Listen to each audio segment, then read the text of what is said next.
Tech Red Raiders as they visit Manhattan, Kansas, a place that has not been very kind and gentle to them in recent history, but this is a very different Texas Tech side. And by the way, carnage continues in the Big 12. Houston's having real trouble with West Virginia today.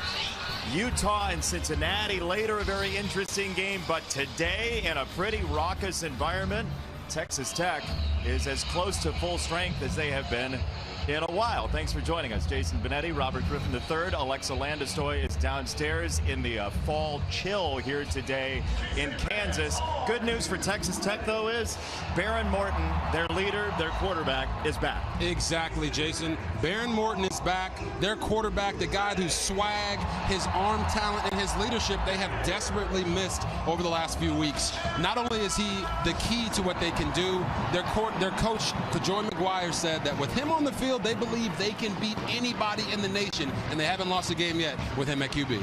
So he's the one guy offensively that they have back.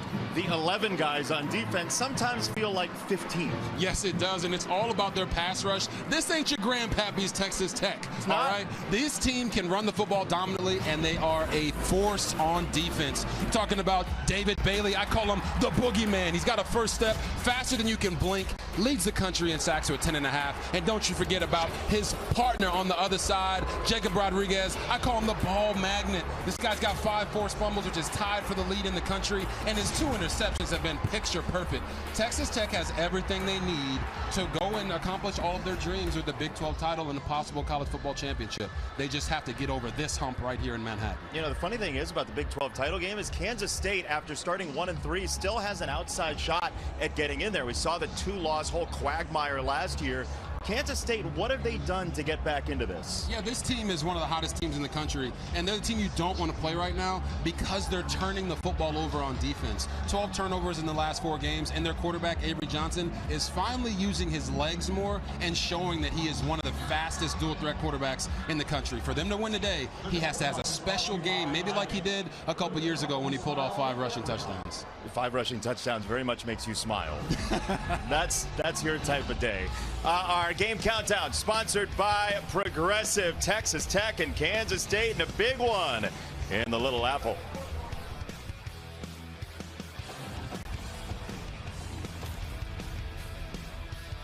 Sponsored by Geico. Switch and save. Get more with Geico. We mentioned Behren Morton is back for Texas Tech quarterbacking. It takes a fleet of people to stop him from playing. Alexa Landestoy.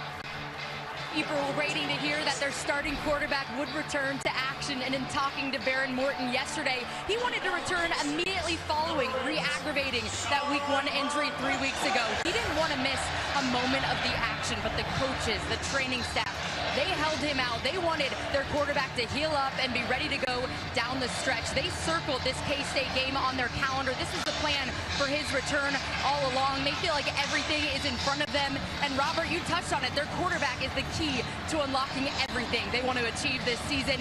And JB, for a guy who's been plagued with injuries throughout his college career, Behren said this is just another bump in the road and a chapter to his story.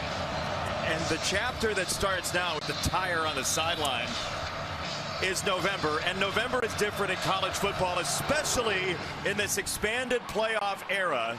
You gotta win your league, and Texas Tech is trying to win that league. Behren Morton, the leg injury, triceps injury, he's been through all of it, and Texas Tech needs him to get there, especially with the injury to Will Hamilton.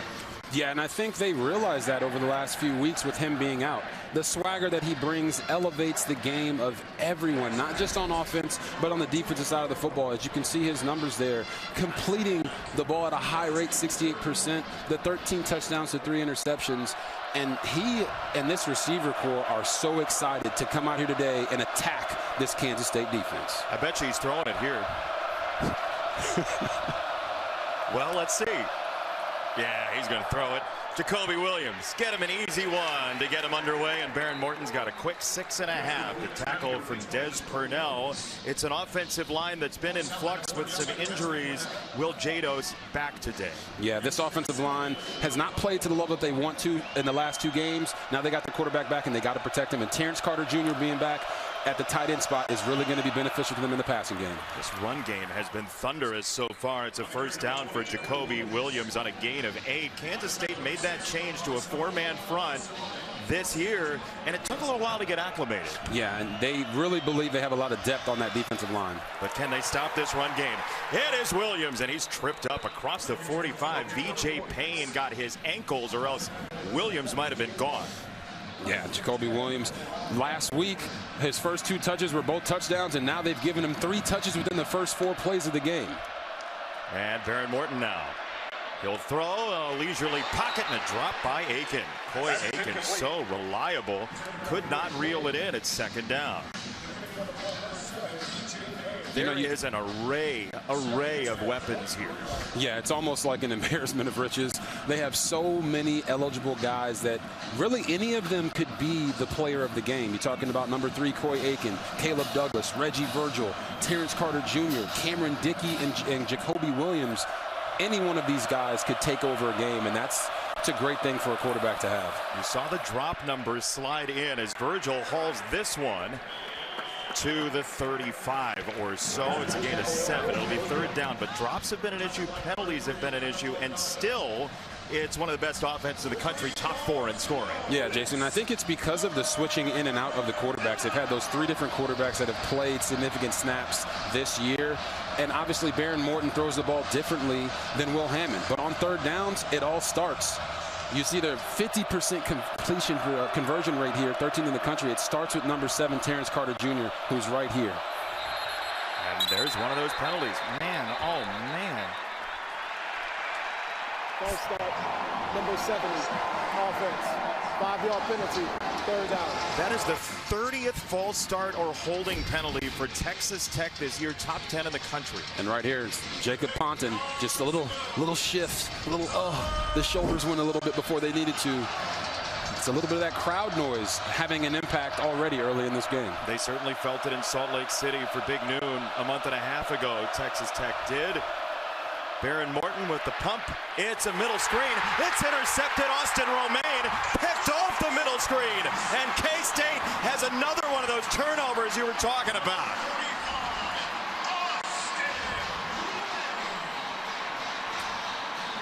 Oh my gosh, Austin Romaine is right here on your screen. He's going to come inside and then just get his eyes on the quarterback, understanding that it's a screen route, and then boom, they throw it to you. You might as well catch it. Austin Romaine, that is finger licking good. With a club on his hand, that is unbelievable. That is one of the larger clubs you'll see. And somehow he just kind of thumbed it into his body.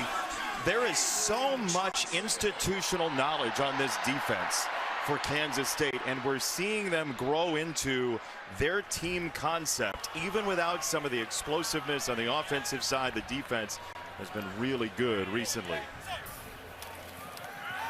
Avery Johnson on play action. There comes Bailey. He dodges him. Johnson keeps the eyes upfield. That's intercepted. Bryce Pollock picks it off. Right back for Texas Tech. Wow, these guys are trading turnovers. That's his 4th this year. I hope you like turnovers, folks.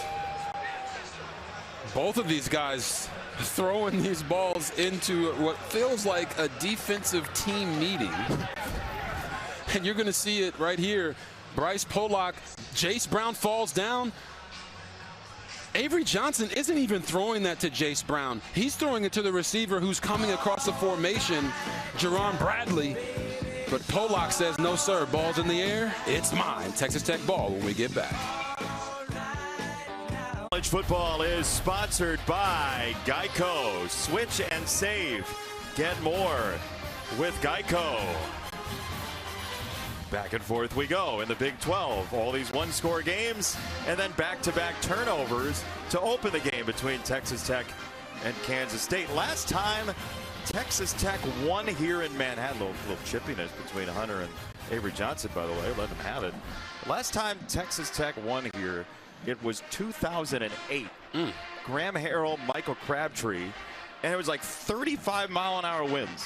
And Texas Tech marched down the field, scored an opening touchdown, 58 points. It's not windy at all today, and we've had 2 interceptions. Totally different game than that last time. But Joey McGuire, the head coach at Texas Tech, I mean, he pulled Baron Morton in, Jacob Rodriguez, those seniors, right when he got here, and he said, look, we're going to play in games for a Big 12 title. It's right there in front of him, as Alexis said earlier. That's what Joey McGuire has been playing for. And I got to tell you, Chris Kleiman is such a throwback to 3 years ago in college football.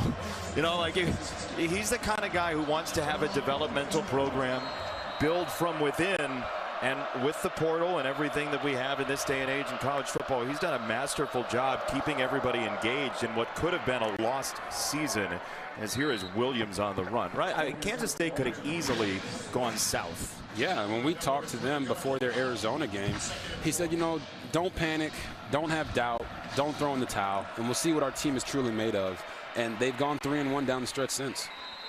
That's a first down. Jordan Allen to tackle, but Kansas State, with those couple losses in the Big 12, it still could be a two-loss team that ends up in the league title game, depending on what BYU and Cincinnati do down the stretch. This is a pivotal game in the start of November.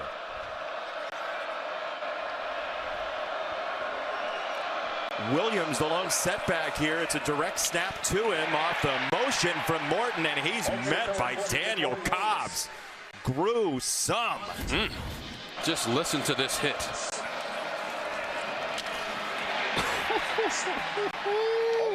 Yikes. I let my pads do the talking. That's what Daniel Cobbs said right there. This is exactly what Kansas State wanted. Put Texas Tech in long second down situations and force them to have to throw the ball without favorable down and distances. And another marker comes in. Another false start for Texas Tech. False start, number 72, offense. 5-yard penalty, second down. Those administrative offensive line penalties have been just death to drives at points for Texas Tech this year. Even though they've blown basically everybody out, they've stopped themselves. Yeah, they've been the embodiment of the defense isn't really stopping them, they're stopping themselves. And it's amazing because they're still one of the best offenses in the country, but you also have to understand quarterback's back for the first time, and this crowd noise is truly impacting them so far early. They'll run it on second down and long, and it's Williams. So Baron Morton, we were talking to him a little bit about this. He's got a lot of understanding and ability to check with the offensive line on protections at the line. What did you make of what he said about that? Yeah, I make it to where he's a veteran quarterback who's got a lot of experience playing, and he feels comfortable making those checks and getting the line ID'd to the right people. But as you saw on their first drive when he came out and threw the interception on the middle screen, he's a little rusty. He's got to shake off some of those cobwebs and start making great decisions. Pressure straight up the middle, got picked up, he got hit anyway, coming near side, that's incomplete for Virgil. Donovan McIntosh had the coverage, a 3rd and 11. Morton had to unleash it quickly, and he missed. Yeah, you're going to see coming right off the edge. Baron Morton sees the outside. He's got a one-on-one that he wants. He tries to get it up early. Boom, gets smacked. Oh, my goodness, that looked like it hurt. And then from here, you just see a little bit short. He's about 5 yards short on that throw. And I just think he has to continue to work out some of those cobwebs of being off for the last 2 games. It was Chidi Obi-Izor with the hit on Baron Morton as this punt goes rolling toward the end zone and through. Burgess tried to pin it, and the long snapper Vagana got down there but could not keep it from out of the end zone. So Kansas State had an interception on the first throw from Avery Johnson. He'll try to bounce back when we come back.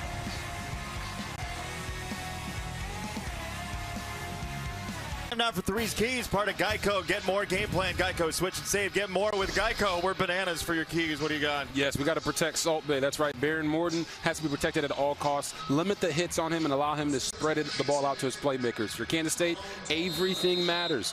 His legs, his arms, winning the one-on-ones on the outside is going to be a big part of today, and then win the special teams battle because it's going to be a special delivery. Both of these teams thrive on getting special teams touchdowns. Whoever plays better in that area gives himself an advantage. Kansas State on the ground for the first time, and Joe Jackson's going to lose a couple of yards. And Avery Johnson, you talk about everything matters with him. Certainly his running ability, especially the last 4 games, matters.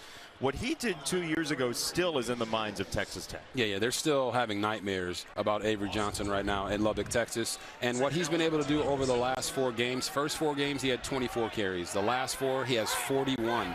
It's not that he is doing more zone read, it's that in critical situations on third downs and fourth downs, he's not afraid to run, and it has come up big for this offense. They go empty here, and they go back into the middle. It's Garrett Oakley, the tight end, freeing himself to the 45.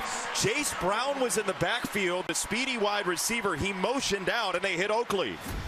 Yes, you're going to see Garrett Oakley. He's right here in front of David Bailey, number 31. He's going to work out and then come right back underneath. This is a little bit of anything you can do, I can do better. Hey, Tech, you threw a pick on this same play. We're getting first downs.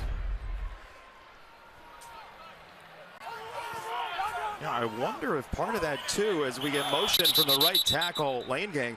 5 starts, number 56, offense, 5-yard penalty, first down. So many teams have chipped Texas Tech and those edge guys, right? And there's the belief that Kansas State's going to do that as well.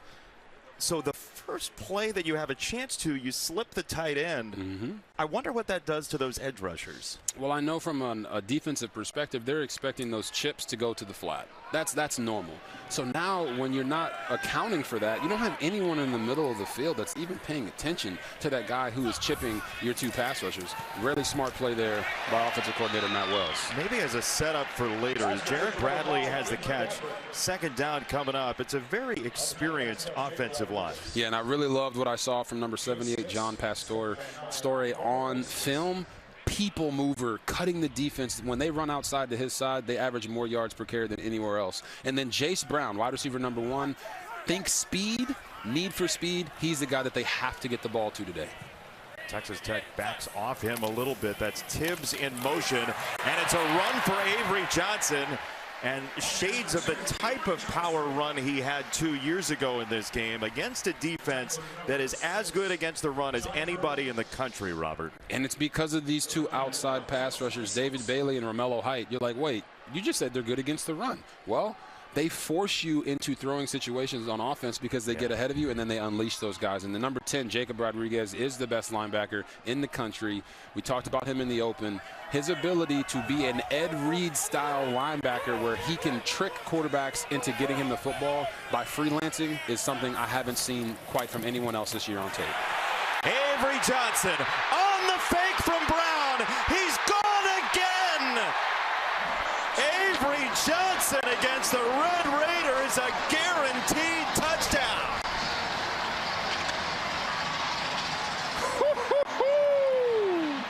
This place is electric. You're going to watch Avery Johnson. These 2 outside defenders are going to come down. He's going to fake it to Jace Brown, and then boom, hit that inside C-gap, and then it's off to the races. I told you in the open, he's one of the fastest dual-threat quarterbacks in the country, and right there, he had this whole stadium living. What did he say to us yesterday, though? He kind of foreshadowed that, right? He said, I have to be decisive hitting the hole, and he did there. I mean, he told us 2 years ago he was mad that he only had 5 touchdowns. There was a 6th one waiting for him, but it was first down, get down to end the game. He's got the 6th. It just took a couple years.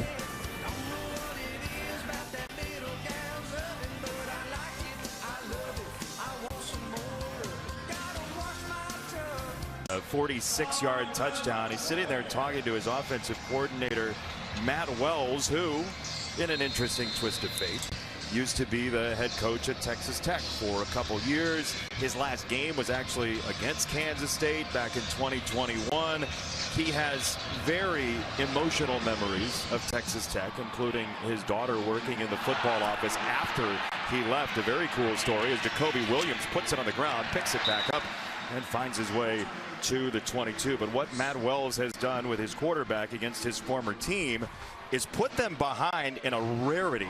The average score at the end of the first quarter in a Texas Tech game is 15-1.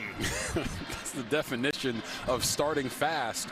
And you talk about this Tech offense not doing that, but you hear from offensive coordinators all the time, man, we got to be multiple. We got to attack him in all these different ways. And that's exactly what OC for Kansas State has done. Matt Wells, they've hit him with the running game, quarterback run, formation him, empty, middle screen. Texas Tech does not want to get behind in this type of environment and have those old memories of, oh, here we go again, pop up. And the quarterback, Matt Wells, recruited. Baron Morton with a miss on first down. Second down. To be clear, that average score, that means they've given up like a touchdown all year in the first quarter. The thing about that is, and it's a shocking number, the one certainly, they don't play from behind. Right. They just don't. Yeah, and how are they going to react and respond to that? They've been in 2 close games this year, beat Utah and then lost to Arizona State. Where is their competitive maturity going to show up? Dickey leaning forward, and boy, last time we saw Texas Tech personally in person in Lubbock, Cameron Dickey had the best game of his career. Yeah, ran for well over 200 yards.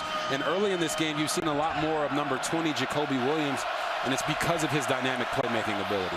Morton down the middle. He's on target this time. It's a first down for Texas Tech, and Caleb Douglas, who has been so good on third down for them. Yeah, and I love those switch release. He inside stems, runs that basic at 10 to 12 yards.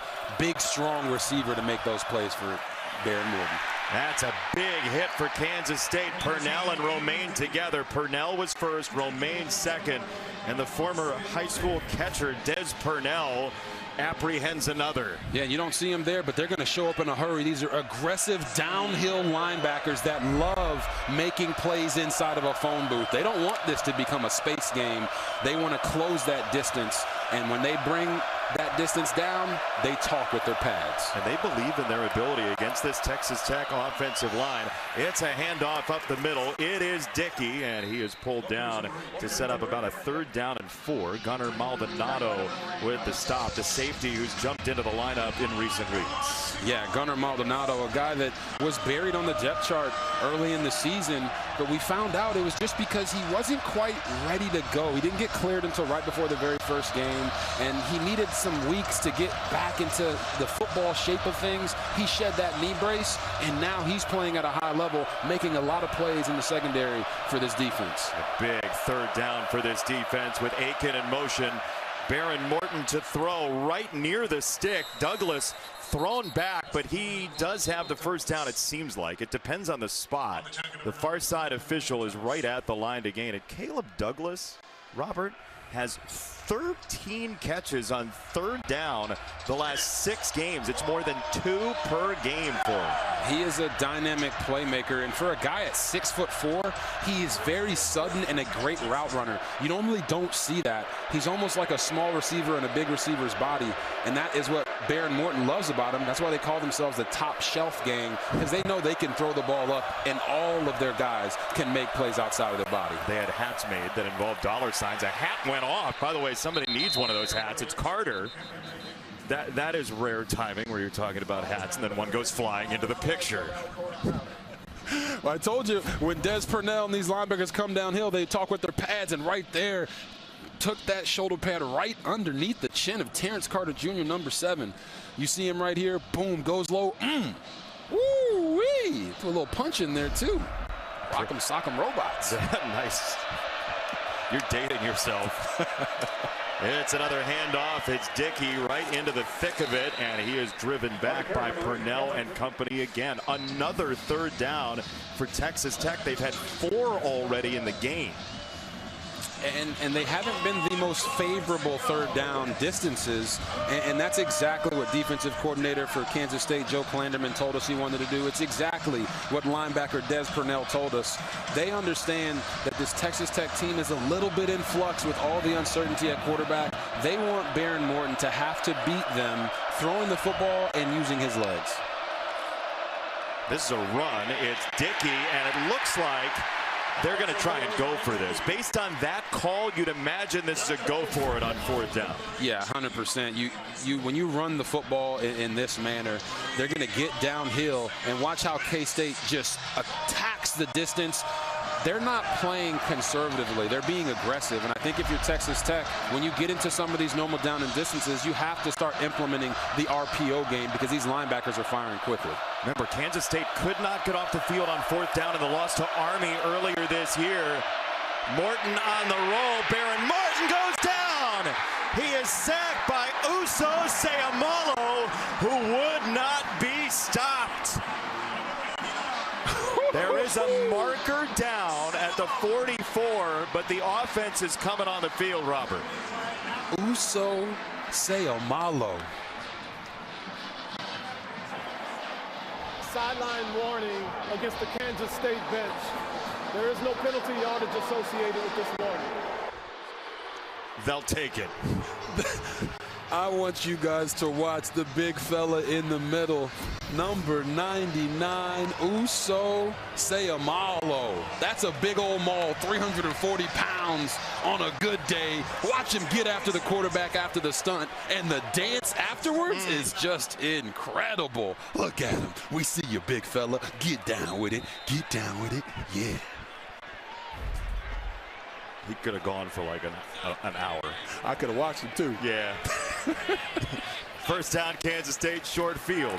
Avery Johnson. Oh, that came out weird. Oh, he got smacked in the back. That was A.J. Holmes that created that havoc. Oh, my. We got to show him that one. A.J. Holmes, just interior rusher there for Texas Tech. I want you to watch him. He's right here. Watch how he just gets through. No one wants to block him, and he just hits the quarterback. It's one of the worst hits you can have at the quarterback position because you can't see it. What does it feel like? It's coming from the backside. It almost felt like the car accident I got in earlier this year. Well, let's not talk about that. Bad memories. Johnson a throw right down the middle. Chase Brown left the ball. It is incomplete.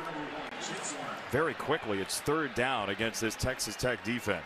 And that's one of their best players, number 1, Chase Brown. Watch how Avery Johnson leads him on this throw. Boom, puts it right on the top of his helmet. He's got to make that play. When you're running across the middle, I always told my receivers, I'm going to protect you with the football. Don't worry about anyone that's around you. Avery put it right there in a good spot. Jace has to make him right.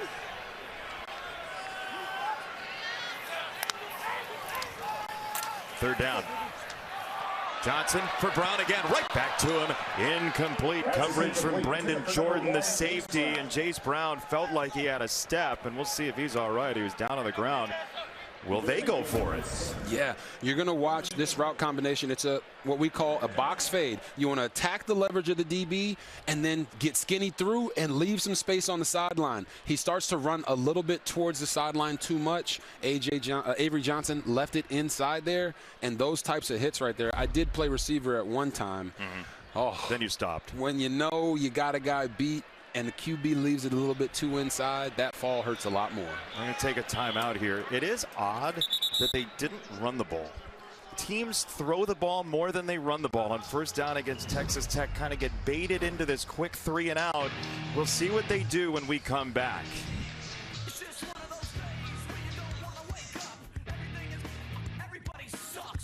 Pacific Life, building confident futures for nearly 160 years. And by GMC, we are professional grade.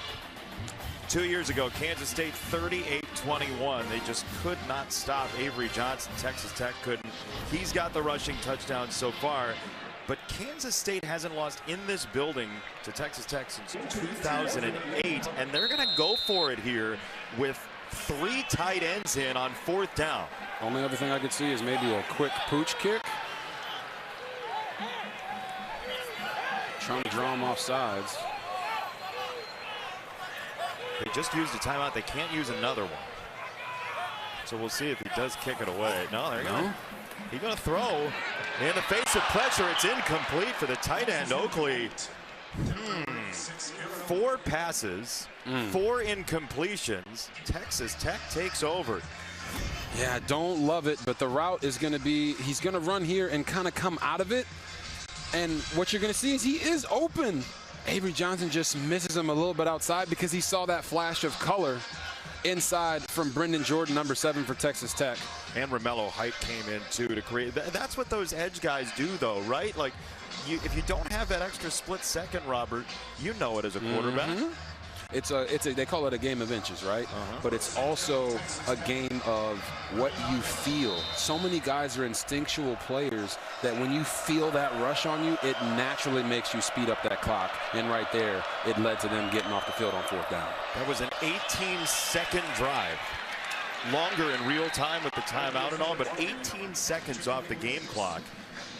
as Eli Leo makes a stop on Jacoby Williams. Second down coming up, and Texas Tech, for the cobwebs that we've seen so far from this offense, they're within 7 and they're totally fine. Another flag. They've already had 2 false starts in the game. Penalty flag on the play.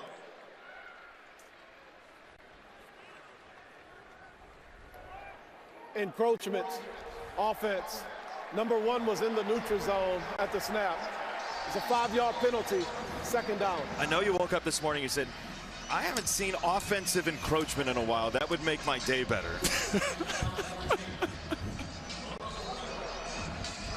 I mean, you're going to see Virgil. Number 1, Reggie Virgil. He's lined up in the neutral zone, past the ball, and the ref said, you know what, we are throwing that today. When's the last time you saw that?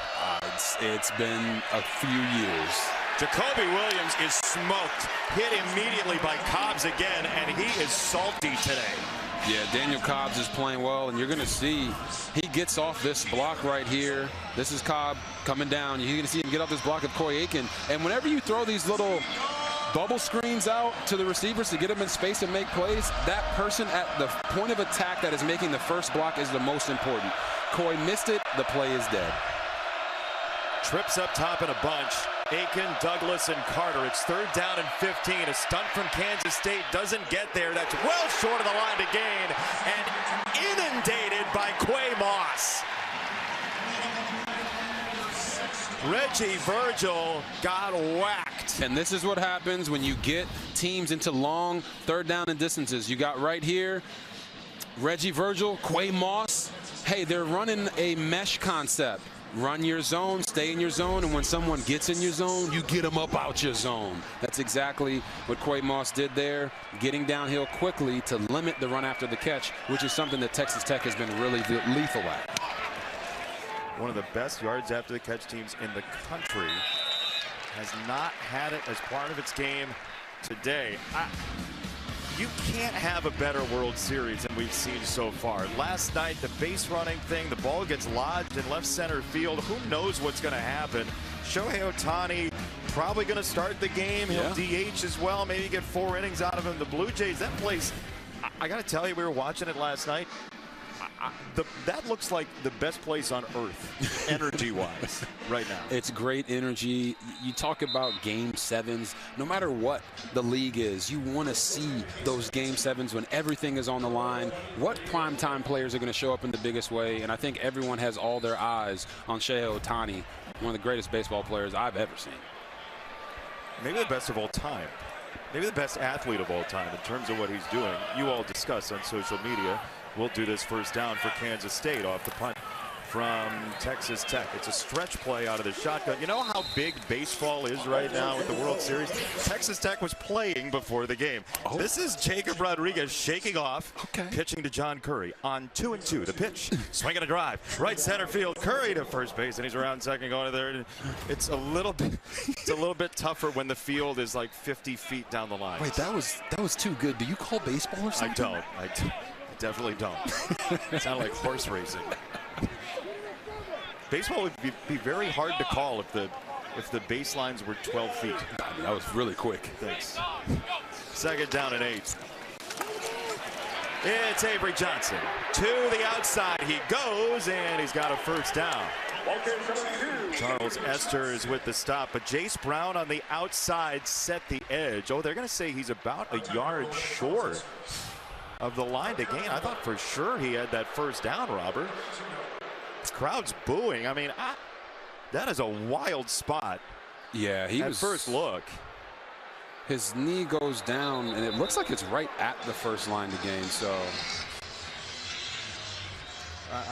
Let's see. You're going to see him come up here. Unless they're calling this a slide. No. It looks like he's beyond the first down. Coach, they're a team that likes to jump on you early. You held them off the scoreboard to start this game. What have you liked most about your group's beginning? Yeah, we're flying around on defense, and obviously getting off the field. We had an interception and then a couple of big third down stops. So it's going to be a four-quarter battle with these guys. We got to find a way to run the football a little bit. So we just can't air mail it out, or we're going to be on the field too much on defense. Thanks, Coach. Appreciate it. Thanks. Yeah, to that point, Chris Kleiman's team only had the ball for 4.5 minutes of that first quarter. Texas Tech had it for 10.5. By the way, we looked at another replay, a different angle, and the spot looks like a pretty good one. So they're going to call it 3rd and 1 at a good spot on the field. No need to review. Avery Johnson says doesn't matter. It's a first down. But that is just the 13th play they've run. And Kansas State has run 111 fewer plays than Texas Tech this year. We figured it might go like this. Yeah, their plan is to keep the Texas Tech offense off the field by putting together long drives.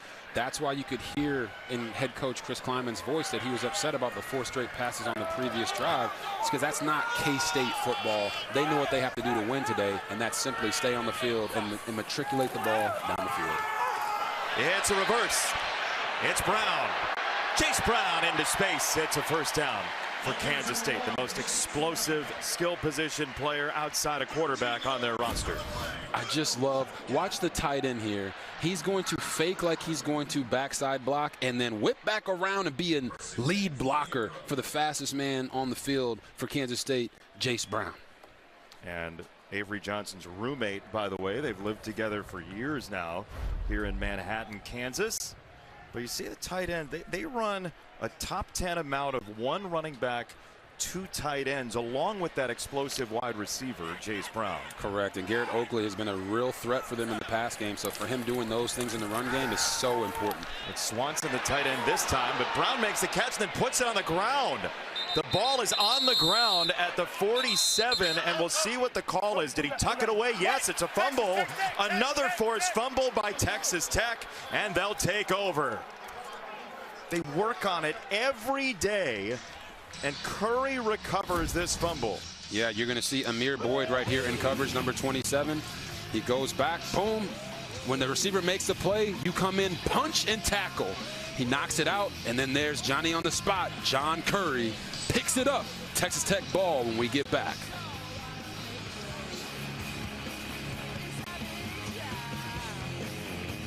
During our break, the play to Jace Brown was under review, and the official word from our officiating crew is that this is not a completed catch. He did not fully tuck the ball, so it is an incomplete pass. It looked like he tucked this and started to run.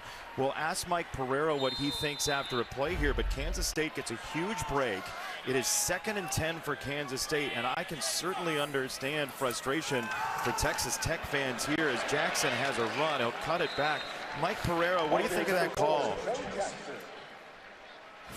Clearly tuck it away, but the problem is here we're analyzing this play in slow motion when we have asked replay to look at it at real time.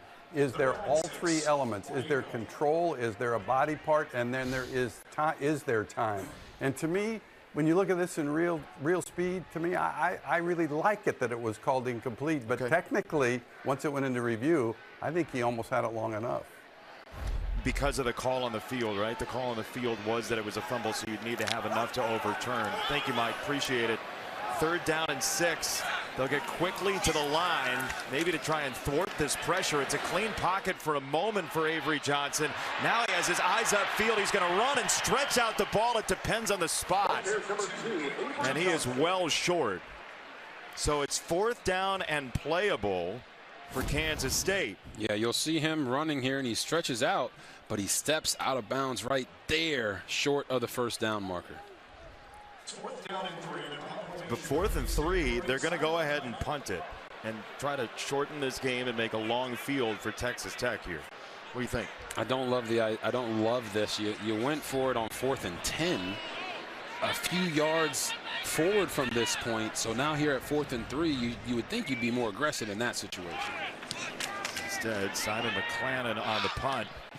And this is fair caught back at the 10 by Aiken. So Texas Tech catches a tough break, but they get the ball back. Trailing by 7 here in Manhattan. A weird one so far, but a fun one. Fox College football is sponsored by Allstate. You're in good hands. The venerable Mike Leach was on the sideline. Last time Texas Tech won here 17 years ago. Michael Crabtree, a couple of touchdowns. Graham Harrell was the quarterback. Texas Tech by 30.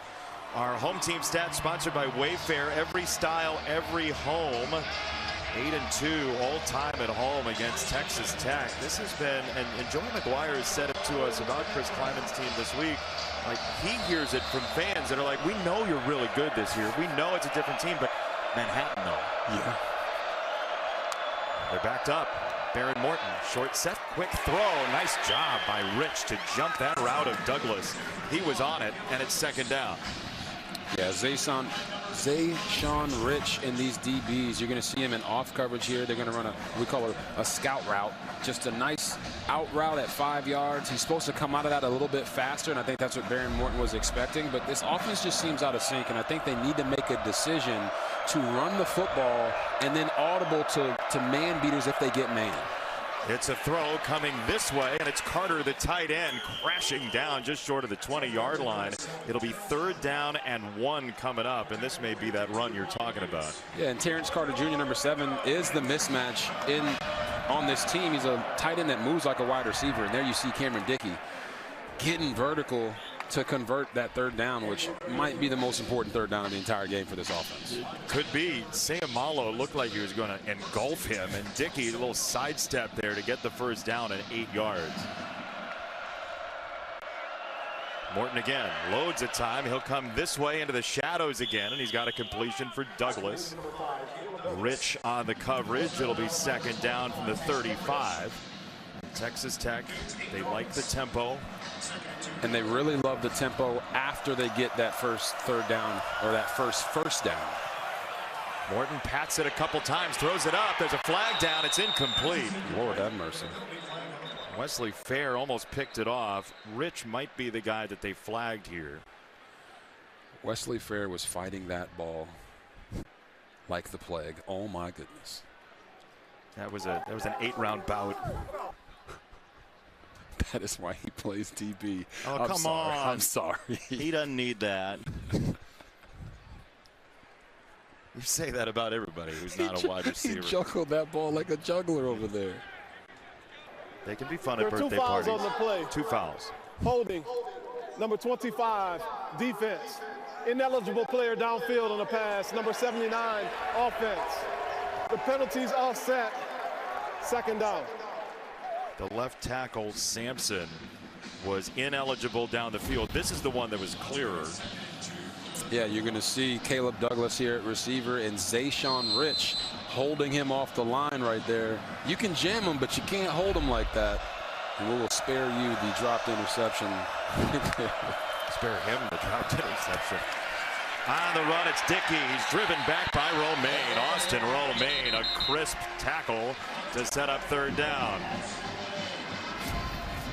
Yes, you're going to see Austin Romaine get here and get vertical into this gap. I told you these guys are aggressive downhill linebackers. He knows where he needs to be. He beats the offensive lineman there, has his knees bent in athletic position, ready to take on that running back. If Tech is going to run the football, they're going to have to start getting some movement, some pushback from their offensive line. To that end, they go 2 tight ends here, Carter and Miller on a 3rd down. It's Morton on the roll. It's Carter. His first target since coming back from injury. And Carter roaming all the way to the 35. What a matchup nightmare he is. It's a gain of 30. Now you've seen Terrence Carter Jr. a bunch. Come in here, go block there. Well, this time, fake the block, slip into the flat, get it to him, and let the big man roll. Like I said, he's a tight end that moves like a wide receiver. Very difficult to cover, especially when he's hidden like that. Former quarterback back in the day. This is a run for Dickey. He steps out of a tackle. Cameron Dickey inviting contact from Payne. It's a gain of 16. I think they might have heard us up here in the booth. We said they need to get some more pushback from their offensive line. So what do? They go duo blocks, and they allow Dickey to go vertical straight down the field. And you just see he finds a way to the right hole all the time. Yeah. That is what Cameron Dickey did the last time we had him in a game against Kansas, and he's starting to get rolling here in the 2nd quarter. He told us good players make 1 guy miss, great players make 2 guys miss. We've seen him do both.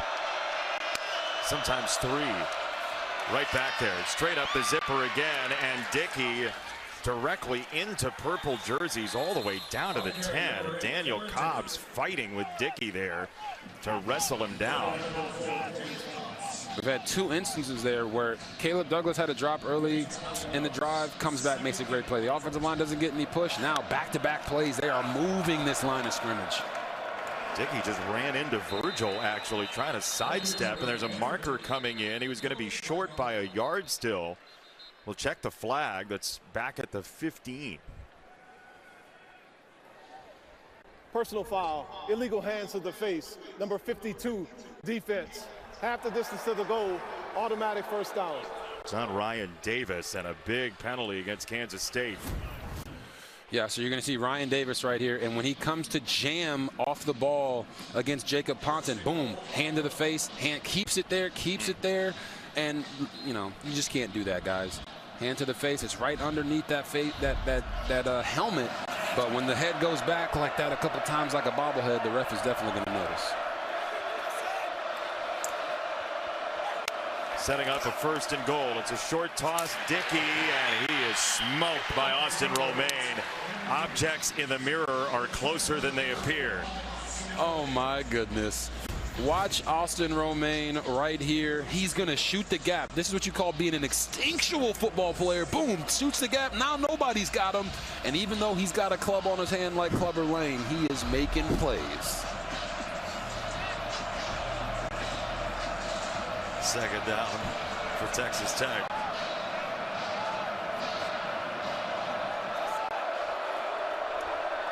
They have not been a great red zone touchdown team this year, the Red Raiders, despite all their success. It's Purnell getting in there, and down goes Morton.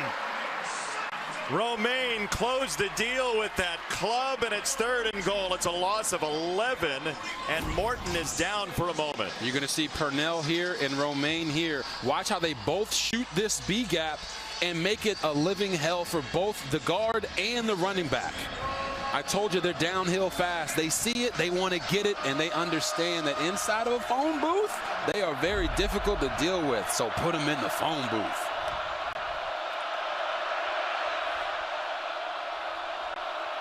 As loud as it's been today, 3rd and goal.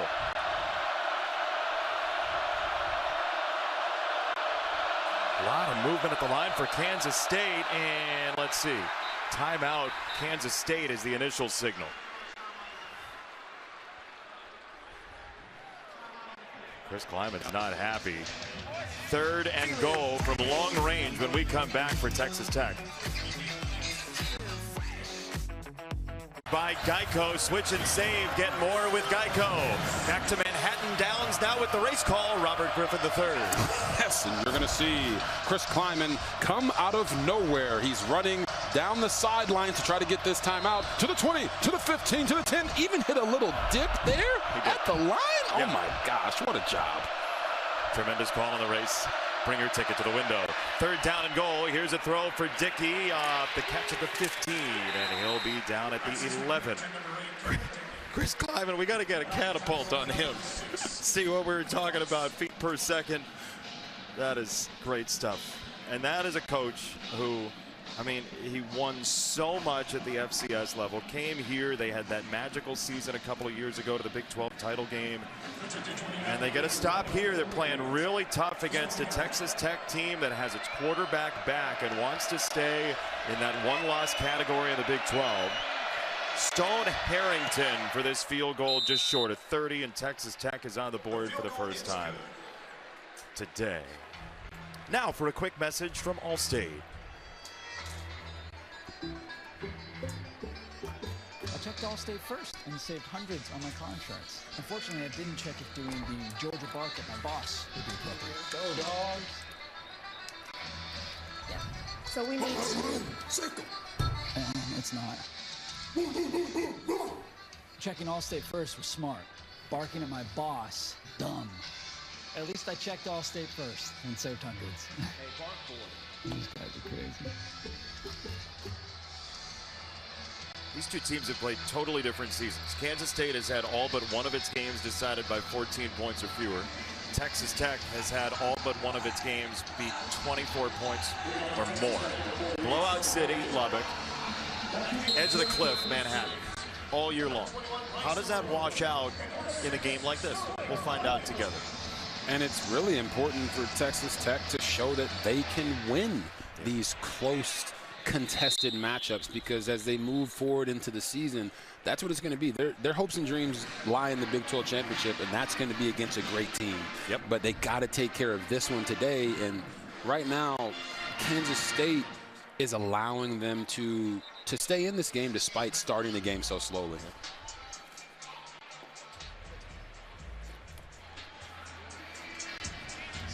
Yeah, 84 pass yards, 34 pass yards.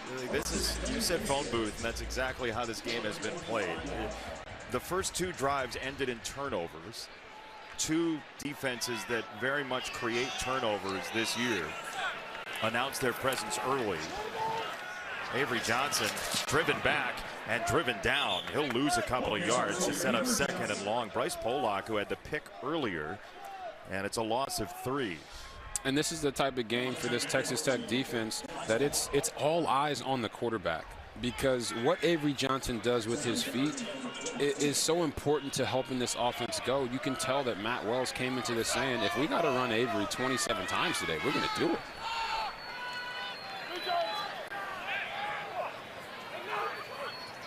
Rodriguez was up at the line. Now he backs off. Jace Brown in motion. A lot of yelling at the line. Finally the snap. Avery Johnson on a screen. Ball came out again. It's out again, and Pollock has it. Jace Brown put it on the ground again. The question is, did he have the ball long enough when Rodriguez punched it out? It's the same question as earlier. Jace Brown can't believe what's going on today. Yeah, and you're going to see Jace Brown makes his catch on the middle screen, catches it, tucks it. Oh, they're going to say he never got a chance to tuck that one fully, and they'd be right on this one. He never has full control of this ball. You see him catch it, go to tuck it, and it's already loose. If they said the other one wasn't a catch, it's more than likely they're going to say this one's not a catch. I agree with you. Yeah. He did take an extra step this time, though, so that's part of it, is how much time elapsed. But he was juggling it. Rodriguez, who's just unbelievable at that, punches it out. Texas Tech is at the line. So let's see if they stop this. I agree with you, Robert. I thought for sure they'd stop it here. But instead, we're going. Big turnover. Good for Texas Tech fans. Yeah, they'll take it. Morton on a handoff. It's Jacoby Williams. It's a gain of 1. Second down coming up. The time element there, right? He did have the ball tucked, it looked like. But I would absolutely believe a Kansas State fan that said, well, if the other one, you should at least stop this one. Yeah, 100%. But that's not what they did. They said that it appears that they're saying that second step was enough for them to say he was just juggling and he had control. Reggie Virgil, quick move back to the outside, and he's hit by Cobbs. It's a first down. By the way, you saw him in the background there. Catch Cleveland in at left guard for Texas Tech. Yeah, you're going to see Reggie Virgil, just nice screenplay. Boom, catch it, get vertical, make one guy miss, right? We say the good ones make one guy miss, the great ones make 2. Right there, he almost made 3. And he paid for it, by the way. Virgil comes off the field. Leighton Stone checked in for him, the freshman out of Lubbock at the top of the formation. Morton in motion. Jacoby Williams faked it that way, and now he'll run, trying to bounce it. Stood up, and he ran through it down to the 1-yard line. Zayshawn Rich versus Williams was a prize fight. And this is such a good job of Texas Tech. You got the Wildcat, and what do? You force the corner to tackle, and you get him off you right there. Jacoby Williams, very physical at the point of attack. Romaine got his hands on him this time. It's a loss of half a yard. It's 3rd and goal for Texas Tech. Now, do you run it here, or do you throw it? Yeah, 3rd and goal. We always had this methodology in college football when I was at Baylor. hey, we're going to throw the ball to get into the red zone. We're going to run the ball to get into the end zone. So that's what I would love to see Texas Tech accomplish here. Establish that line of scrimmage on the goal line. Trust your big fellas up front. Give the football to Cameron Dickey. Extra lineman as well. DeAnthus Upshaw. There goes Morton. It is a straight ahead run for Dickey for the touchdown as a marker comes in. Now they brought in the extra lineman. You look out for an illegal formation on something like this. Offside, number 52, defense. Instead, lined up in the neutral zone. The penalty is declined. The result of the play is a touchdown. It's on Ryan Davis, and Texas Tech, just like that, has the lead. Yeah, and you're going to see Ryan Davis right here on the edge. He is clearly lined up in the neutral zone. And we talked about give the ball to Cameron Dickey, trust your offensive line, and what does he do? He walks in untouched. That right there is a statement drive from Texas Tech, and this offensive line has answered the call of being more physical up front. It's his 10th rushing touchdown. Oh, clang! A resounding miss.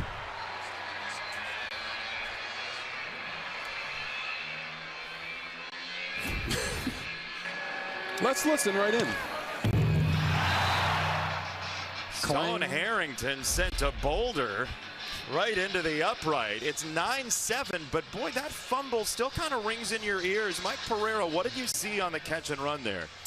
Yeah, to me it still rings in my ear too, because to me I didn't feel like they should have reversed the first one that we had. This one to me, he never gets it clearly tucked away, and you can actually see the hand come off the ball. There was never really solid control. So, I mean, the fact that it was a fourth down, or that it was a change of possession play, to me should have been reviewed, and I think should have been incomplete. So how do you reconcile those two? Like, if another one of those happens, just for, like, what are we looking for here, do we think, today now? Well, we'll let this kickoff go into the end zone and lock it. It's just tough, Mike, to figure out as we go through this game, what are we looking for today?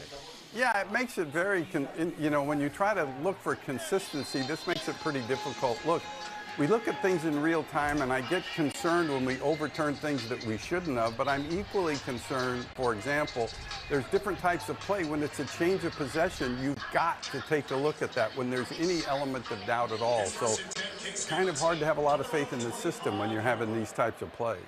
Mike, we appreciate it. Your candor, you're great at what you do, and it's what we're all seeing here too today. So thank you. Kansas State takes the brunt of that one. Each team has gotten a break on a play like that. And off we go on a first down for Avery Johnson. He'll climb the pocket straight ahead and crumple down in a heap for a couple of yards. Braylon Rigsby with the stop. Jacob Rodriguez told us yesterday that around their facility they have footballs on springs just periodically as you walk through the hallways that they try to just punch loose. You ever heard that before? I have actually never heard that one before. You hear people talk about, hey, it's a mentality, you got to have an on-ball mentality, but to have the footballs on the springs just littered throughout the facility is something that I haven't seen, but I feel like everyone else in the country is going to copycat that now.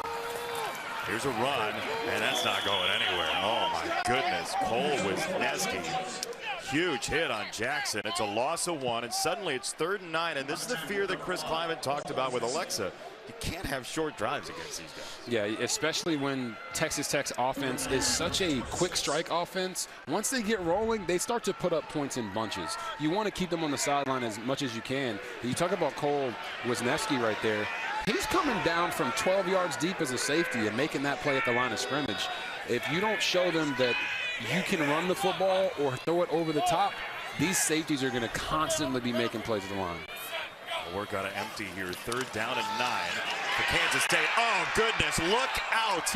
David Bailey, the sack leader in the nation, gets home again. Oh, my goodness. The boogeyman right here off the edge. David Bailey, watch this first step. Boom! Gets vertical, nobody's got a chance, and he gets to the quarterback. You don't even have an opportunity to see the field. That's how fast he's getting to the QB. And Lord almighty. Jacob Rodriguez said to us yesterday, he goes, look, it's not fair that we can rush 3 and get pressure. This is like 3.5. They got pressure.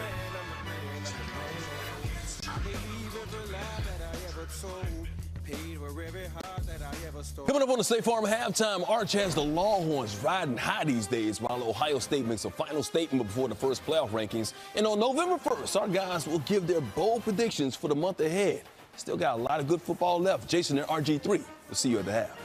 What happened to Heisman pose? Why doesn't Mike do that anymore? I mean, is it because you roasted him? I didn't. I thought his Heisman pose was okay. We got to bring it back. That's not what you said. Oh, Aiken puts it on the ground. Ball loose. Coy Aiken put it on the deck. And it looked like Texas Tech got back on top of it, and they did. Woo-wee. Oof. This game.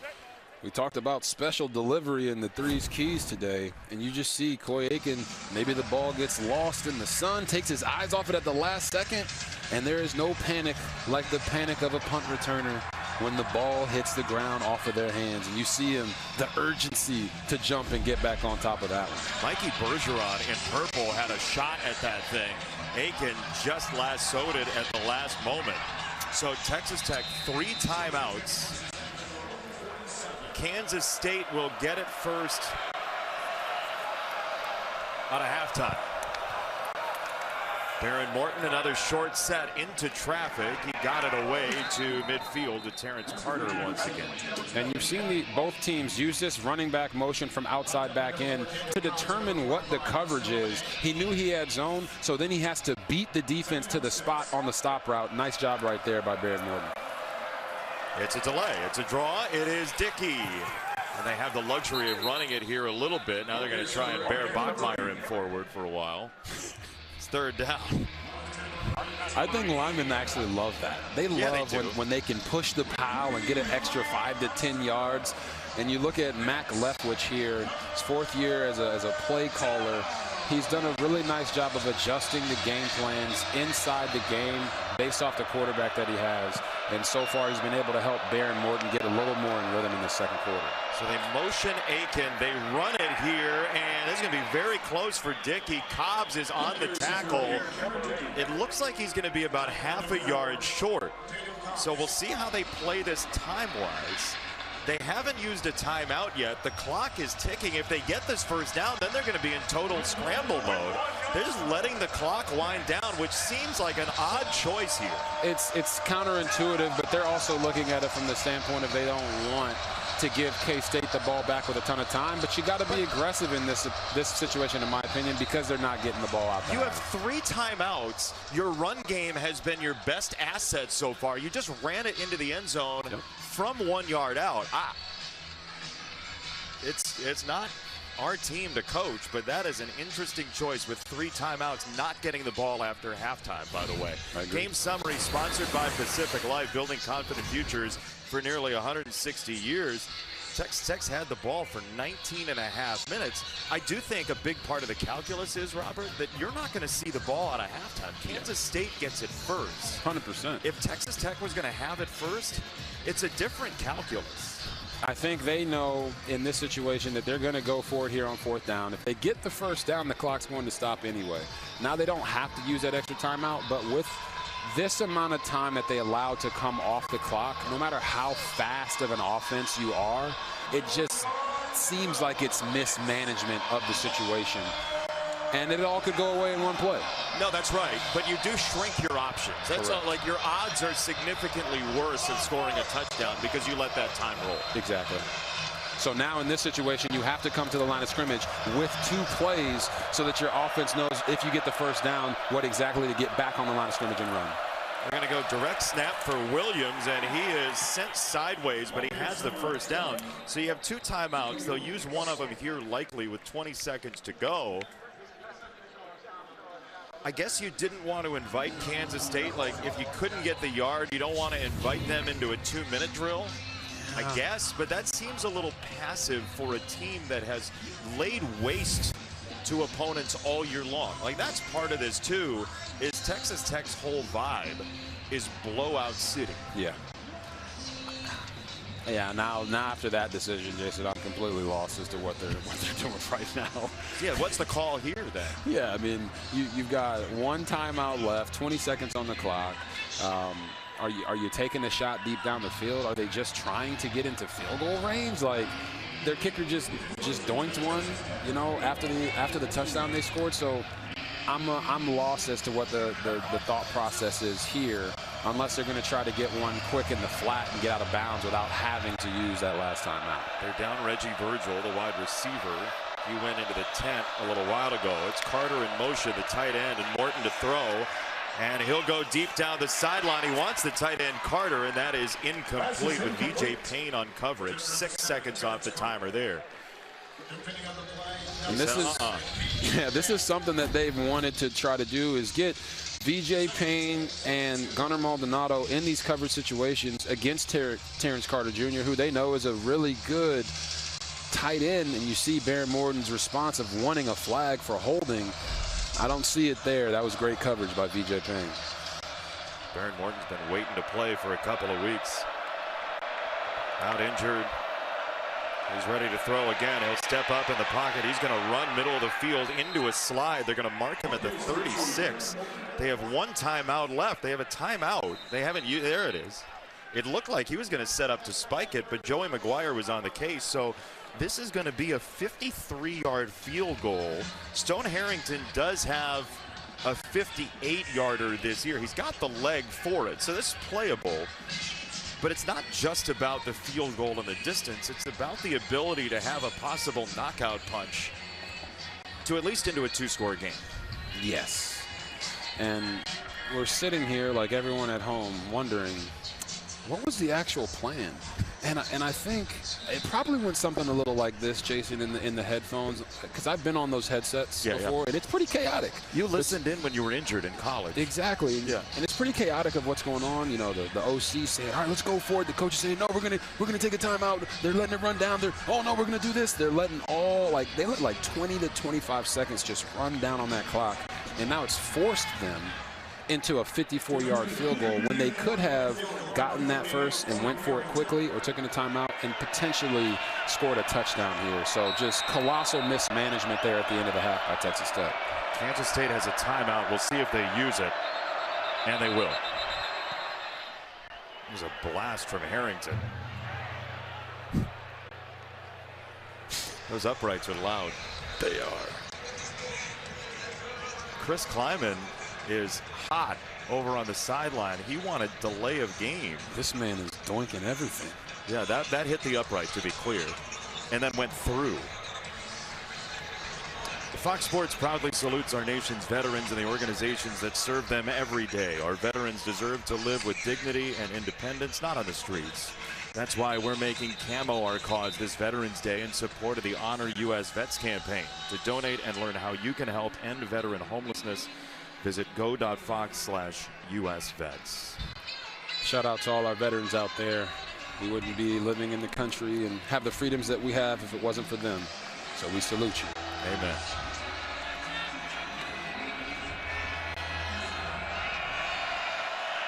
Harrington to try it again. He hit the upright and sent it through last time.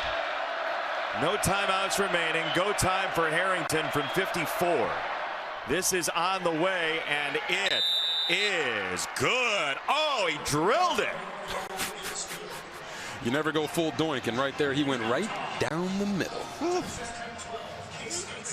Chris Kleiman is livid on the sideline. Texas Tech has the momentum despite some wonky decisions down the stretch. 12-7, the Red Raiders.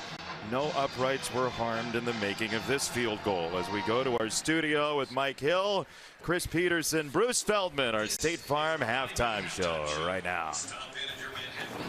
All right, fellas, the fourth best scoring offense in the nation being held in check somewhat. Needed that last second field goal just to get 12 points, but they do have a 5-point lead, 12-7 at the half. Mike Hill, Chris Peterson, and Bruce Feldman hanging out with you. It's the State Farm halftime show. K-State playing much better over the last couple of weeks, and they actually played really well in their first half and could actually have the lead if it wasn't for a couple of mistakes, some turnovers, as we take a look at the State Farm halftime highlights. Yeah, you look at this, right? Avery Johnson gives you some explosive plays, but K-State obviously has to take care of the ball better. They are #1 in the conference in turnover margin, but again, the way this game is flowing, they're also 1-4 in one-score games. And if you're a K-State fan, you're like, not feeling too good the way that happened. Yeah, I thought this would be a tough game for Texas Tech. Kansas State is trending upward. They've won the last 3 out of 4 games. They're at home. possible trap game with BYU coming to Texas Tech next week. So this is going to be a hard one. You knew it would be. Kansas State's going to make them earn it, and they better, because it could come down to a turnover, too, unless they get this offense going that's been so prolific. They shouldn't be overlooking K-State. They've lost 8 straight in this matchup. Good point. See what happens in the second half. Meanwhile, Georgia and Florida took the field at Jacksonville today in the 103rd matchup in series history. Bulldogs have won 7 of the last 8 against the Gators in this one, and Gunnar Stockton looking for Dylan Bell, and he's got him 8 yards. Georgia up 7-0. Florida's got a new coach. They still got the same quarterback, DJ Lagway. Eugene Wilson, a third. Oh, we're going to connect for 40 yards. We're going to get into the end zone. We're tied at 7. DJ's got some really good skill talent. This is one of the good receivers he's got. And here's Stockton again, and sometimes things just go your way, bounces off, and sometimes it doesn't go your way, and that is picked off, and that led to a Florida field goal. Look, Gators on top 10-7, but that's Georgia's M.O. They're always down the seams at the half. Notre Dame, Boston College. Notre Dame, of course, can't afford a loss against Boston College, trying to keep their college football playoff hopes alive. C.J. Carr, Malachi Fields, 40 yards, extra point miss, 6-0 there. And then Carr, Will Pauly, 44 yards in the score. Yeah, C.J. Carr's having an excellent season. You knew this would probably be a tough matchup for Boston College, doing a good job keeping it tight the first half. But it's like the Texas Tech game, 12-7 at the half. Indiana and Maryland. Maryland actually went up 3-0 in this game, but Fernando Mendoza came back. Anyone of us could have run up the middle on that hole. Holy cow. It was wide open, up 7-3 there, and then Mendoza to one of his talented receivers, Omar Cooper Jr. Right now, Hoosiers on top 20-3. They could be the #1 team when the playoff standings come out this week. Arch Manning cleared the play after getting through concussion protocol today. He had Texas looking good against 9th-ranked Vanderbilt. And you got to see what had SMU fans storming the field. Mustangs take down the top 10 team in the ACC. Highlights coming up next.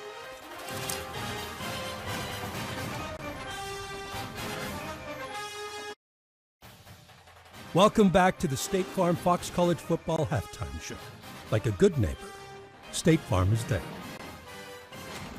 Chris, Bruce, and Mike back with you. Texas Tech up 12-7 over K-State at the half. At 7-1, it's been 84 years since Vanderbilt started this good. Their highest ranking since 1937, and suddenly the word playoffs didn't sound so crazy until, they played Texas, and they still got a chance, but Arch looked good coming off that concussion. Arch has been getting better every week, and this was a gutsy performance. He didn't practice much at all this week, and he played really well. Bruce, they led by 21 points, but how about the comeback from Vanderbilt? Yeah, when you got a guy like Diego Pavia who is just like super confident in himself, his teammates are confident. They had a chance right here. Yeah, they were down 3, needed this onside kick and came that close to recovering it. That close. Texas hangs on for the 34-31 win. Both teams now 7-2. Ohio State, #1 in the AP poll. Will they be #1 though on Tuesday? I don't think they will, Mike. I don't think the resume is going to look quite as strong as Indiana's, maybe. Julian Sand may be #1, though, when it comes to the Heisman vote this year. Sand has been efficient, found Carnell Tate there, and then found Jeremiah Smith here. 2 great receivers. Ohio State rolls over Penn State, who falls to 3-5, 38-14. More from Columbus, Rob Stone and the crew. Top-ranked Buckeyes earned their nation's best 12th straight win. They remain unbeaten at 8-0, 5-0 in Big Ten play. The lead story, Julian saying, time to put some Heisman by his name. Yeah, it's been that way the entire season. He has been flawless from start to this point. It gets better and better. I think the thing that impresses me most is the downfield passing game, guys. He is accurate as all get out. I know he's got talent around him, but he's also putting those balls in a spot. Those guys can get it, the defenders can't. Julian Sand should be the Heisman frontrunner. Yep. Look, to me, Ohio State made adjustments. It was 17-14 going into the halftime. They come out, they make adjustments in the second half. They execute the adjustments and shut Penn State out in the second half and scored 21 points. So that's what great teams do. Yeah, and next week, guys, the first round of the college football playoff rankings come out. It'll be interesting to see, Coach, what they do with #1. I think there's no doubt in my mind the Ohio State Buckeyes should be the #1 team in that ranking. A dominant defense, maybe the best quarterback in the country, Coach, and those playmakers on the outside. You know, one thing we get to do, we go on the road, we get to stand next to these teams, look at the size and the speed, athleticism. Obviously, they're playing great. They are the #1 team in the country. Indiana should be #2. The team to keep an eye on is A&M. We've not got to see them up close and personal. Those are the top 3 teams in the country right now. Looks like it. Buckeyes now with 9 straight wins in their series against Penn State. They remain unbeaten here on November 1st, and the Buckeyes now at 8-0. Will they be number 1, though, on Tuesday? Y'all want to see an upset? SMU hosting number 10 Miami. Pony Express in the crib. Eric Dickerson, Craig James on hand, and watching Carson Beck find Alex Bowman right there for the touchdown. Miami up 17-14, but under 30 seconds left. Down by 3. Sam Keltner needed this field goal from 38 yards out to force overtime, and he did just that. Beck, remember he had thrown those interceptions against Louisville that hurt him? You mean 4 of them? Yeah, 4. Well, this one right here really hurt in overtime. You can't do that. And he played pretty well today. It's just tragic about that throw. So all SMU needed is a score to win, and they got it. TJ Harden, 1-yard touchdown, game winner. Let's storm the field, baby! SMU wins it 26-20. Hey, November is upon us, and with plenty of football still to be played, our guys, they're going to give us their bold predictions for the final month of the regular season. It's already here. Could one of the best teams in the country be left out of the playoff altogether? Who would say something like that? Can't keep Avery Johnson out of the end zone. He's doing it on the ground, 46-yard touchdown. Their only score of the game. They're down 12-7 at the break.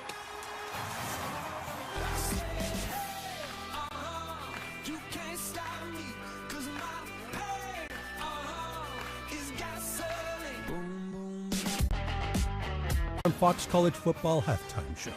Like a good neighbor, State Farm is there. Both our teams out of it, Coach, but we're excited about tonight's Game 7, man. It's going to be big. Oh, yeah, Shohei Ohtani. You know, he's always ready, the best player in baseball. He's the starting pitcher and DH for the Dodgers tonight against the Blue Jays. Coverage begins at 7 p.m. Eastern, only on Fox. Ooh, we got the Dodgers winning this one on the road against Toronto, winning 3 out of 4 on the road. Hey, speaking of that's a bold prediction. Final month of the regular season in college football. So give me a bold prediction, something that no one would even fathom at this point, something that somebody say, you got to be crazy. I got one for you. Oregon's number 6 in the country. Dan Lanning's done an amazing job there. But they got 2 really tough road games at Iowa, at Washington. You know how tough it is to win in Husky Stadium. I don't think the Ducks are going to make the playoff. That's my bold prediction, Mike. Wow. No prediction, no playoffs for the Oregon Ducks? First of all, you think they're going to beat Iowa, and then they're going to be a Washington team. I don't. I mean, they're going to lose to Iowa. I think they're going to lose to Iowa. And then they're going to lose to a Washington team that Ohio State just blew out at Washington earlier this year. Wow, okay, all right, that's pretty bold. I could double down on the Washington, go down that rabbit hole, but I won't. I'm taking the Vanderbilt Commodores. That's my bold prediction. If they win out, they beat Auburn, Kentucky, at Tennessee. They end up 10-2, still go to the playoffs. Clark Lee, SEC Coach of the Year. The country music community rallies around this team. Dierks Bentley, Luke Bryant. Yep. They even get Kenny Chesney to flip Allegiant from Tennessee to Vandy. Never happened. They load up the collective, all kinds of money. They signed Clark Lee to a long-term contract. Vanderbilt's football program has changed forever. And they get these 2 dancers from Tennessee to flip their allegiances. They are now Vandy dancers. By the end of you think they want that to happen?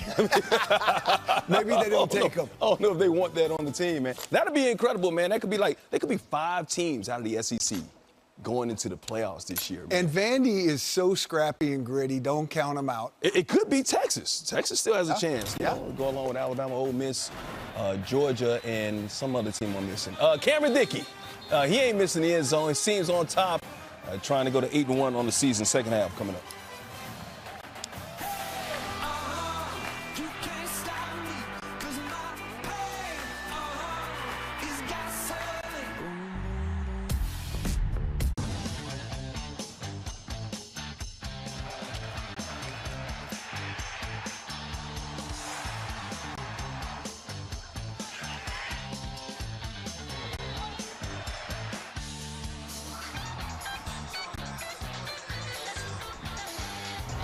Fox College Football is sponsored by Geico. Switch and save. Get more with Geico. Well, we tell you what's going to happen in the second half, but if we claim to be a wise man, it surely means that we don't know here in Kansas. 12-7 is your halftime score, and all that first half was was dust in the wind for Kansas State. They didn't have the ball much at all. I mean, you're talking about like 22 plays. Robert, how does Kansas State flip over the top here? Well, Jason, it's very difficult to tell what they need to do because they haven't been on the field. But when they are, they don't seem to have an identity. I want to see them running downhill. That's where they had the big touchdown run for Avery Johnson. And they have to take more shots down the field. The only way you know if you can win those one-on-one matches is if you actually take those shots. But one thing they have to do is keep their defense on the sideline. They're starting to wear down a little bit, and Texas Tech is starting to get going.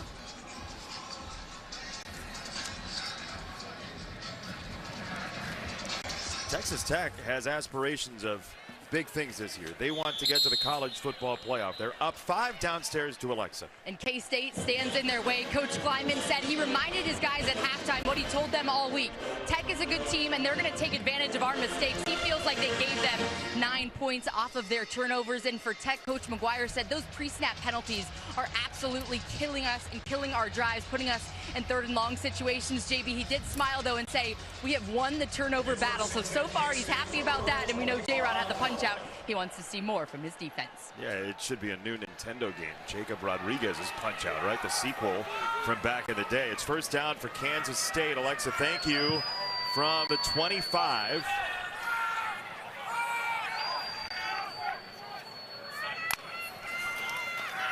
Avery Johnson, quick set, got it away. Jerron Tibbs on the 23rd play of the day for Kansas State. Texas Tech has run more in plus territory than Kansas State has all day. Yes, it's little plays like that. Hey, they motion them back in. They know they've got zone because no one goes with them. So the quarterback knows I got to beat them to the zone. They do it, and you're going to see a lot more empty from this Kansas State team with these 2 and 3 tight end sets. There's a back this time. It is Jackson. He crashes for the first down, but they need to give this defense a little time to get off the field for a while as well. Texas Tech can wear you down. Yeah, they can. I think one thing that has always been a weapon for Kansas State is teams don't know how to play their 2 and 3 tight end sets. Their 12 and 13 personnel. Do we go big and they run routes on us? Do we go small and they run the ball on us? Texas Tech doesn't have to make those subs because they trust their 3 inside linebackers to be able to play in coverage and against the run.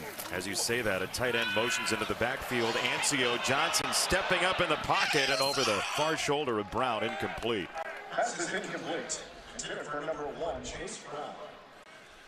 And listen, the throw wasn't great, but it's all because of number 9, Romello Height, coming off the edge. The quarterback can feel this stepping up. He wants to throw that ball more down the field, but he has so much momentum going towards the sideline. The ball carries on him.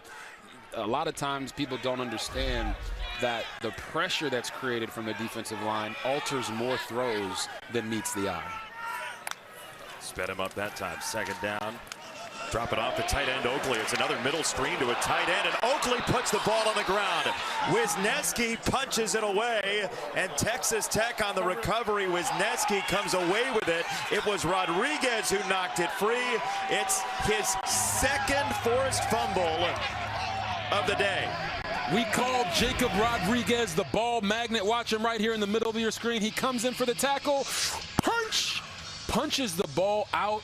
I mean, the accuracy of that punch and Wisniewski being right on the money to pick it up. Jacob Rodriguez just constantly giving this Texas Tech offense more opportunities with the football and getting his defense off the field. It's amazing. I mean, it's uncanny. He's done it his entire career. Jacob Rodriguez creates another turnover, and that smile continues to grow for Joey McGuire because of the takeaway theater today. Baron Morton on first down, unshackles to the sideline, and a comeback incomplete.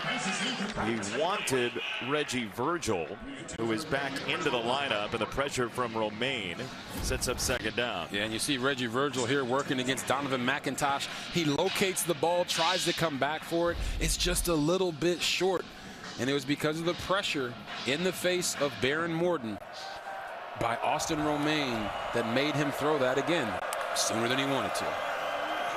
Morton on the roll. Pressure again. Stufflebean this time. Tipped, and it's caught. It's caught by Douglas off the tip ball at the sideline, and it's 3rd down and 1. This pinball machine continues. You see VJ Payne try to catch the pick. It bounces right into Caleb Douglas's arms. Sometimes the ball just bounces your way, and right now for Texas Tech, it certainly is. That is ridiculous. Sometimes it's better to be lucky than good. You'd rather have both, but if you're going to pick one, maybe it's that one today. 3rd down and 2, probably 2-down territory here. Williams, a tailback, gets around the edge. Big block from Carter. He'll cut it back.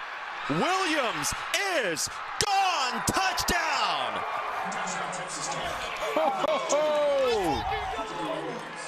What a run by Jacoby Williams. And you're going to see Terrence Carter Jr. come out in front with the lead block. And watch how Williams hits Zayshawn Rich right there as, hey, man, get out the way. I got a touchdown to score. Jacoby Williams, the former high school 110-meter state champion, high steps into the end zone. Texas Tech is 15th in the country in rush yards after contact per carry. These are 2 very tough tailbacks. It's Jacoby Williams this time after Cameron Dickey got them in earlier. But another turnover for Texas Tech and this very opportunistic defense. Jacob Rodriguez's punch-out continues. Wisniewski, the recovery, touchdown for Williams. Here come the Red Raiders again.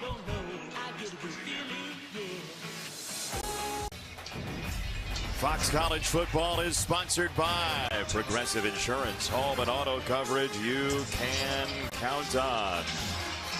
Jacob Rodriguez spent yesterday checking out the renovations of his basement of his new house here in the state of Kansas. Today, he has spent the day remodeling Kansas State's offense by taking the ball away over and over and over again.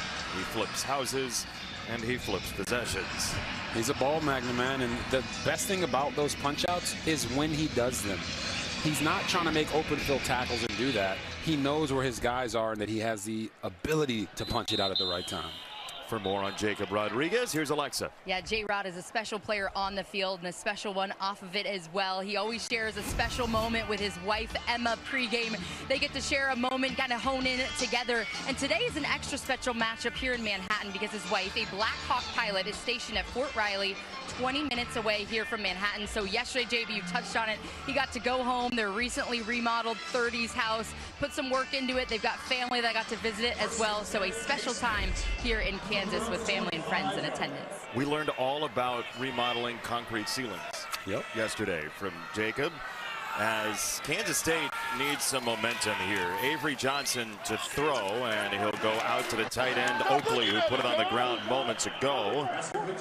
John Curry with the hit. Former quarterback Jacob Rodriguez. Yes, there's something about those former quarterbacks that they just know how to get things done. Played at Virginia. They used to motion him in the backfield and have him run some belly dives. I've seen a couple of those clips to the crew this week. That was a fun watch. But you went to the library today. You were this week. You were in the microfiche, looking at the old clips. I had to, man. You got to find these stories that nobody else can. 2nd down and 5.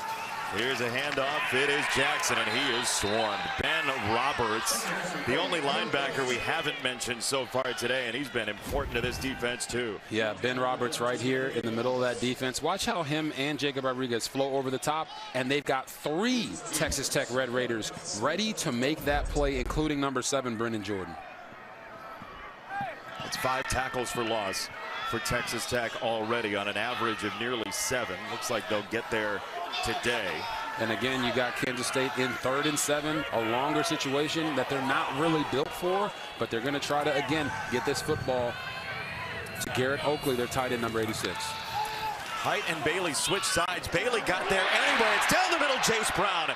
Kansas State with a big hit. Brown into Wisniewski, who drags him down. It's a gain of over 50 at the right time for K-State. And right here, they're going to actually high-low Jacob Rodriguez, have the tight end run an out route, and Jace Brown over the top. Nice ball there from Avery Johnson, catchable, and then Jace Brown does the rest.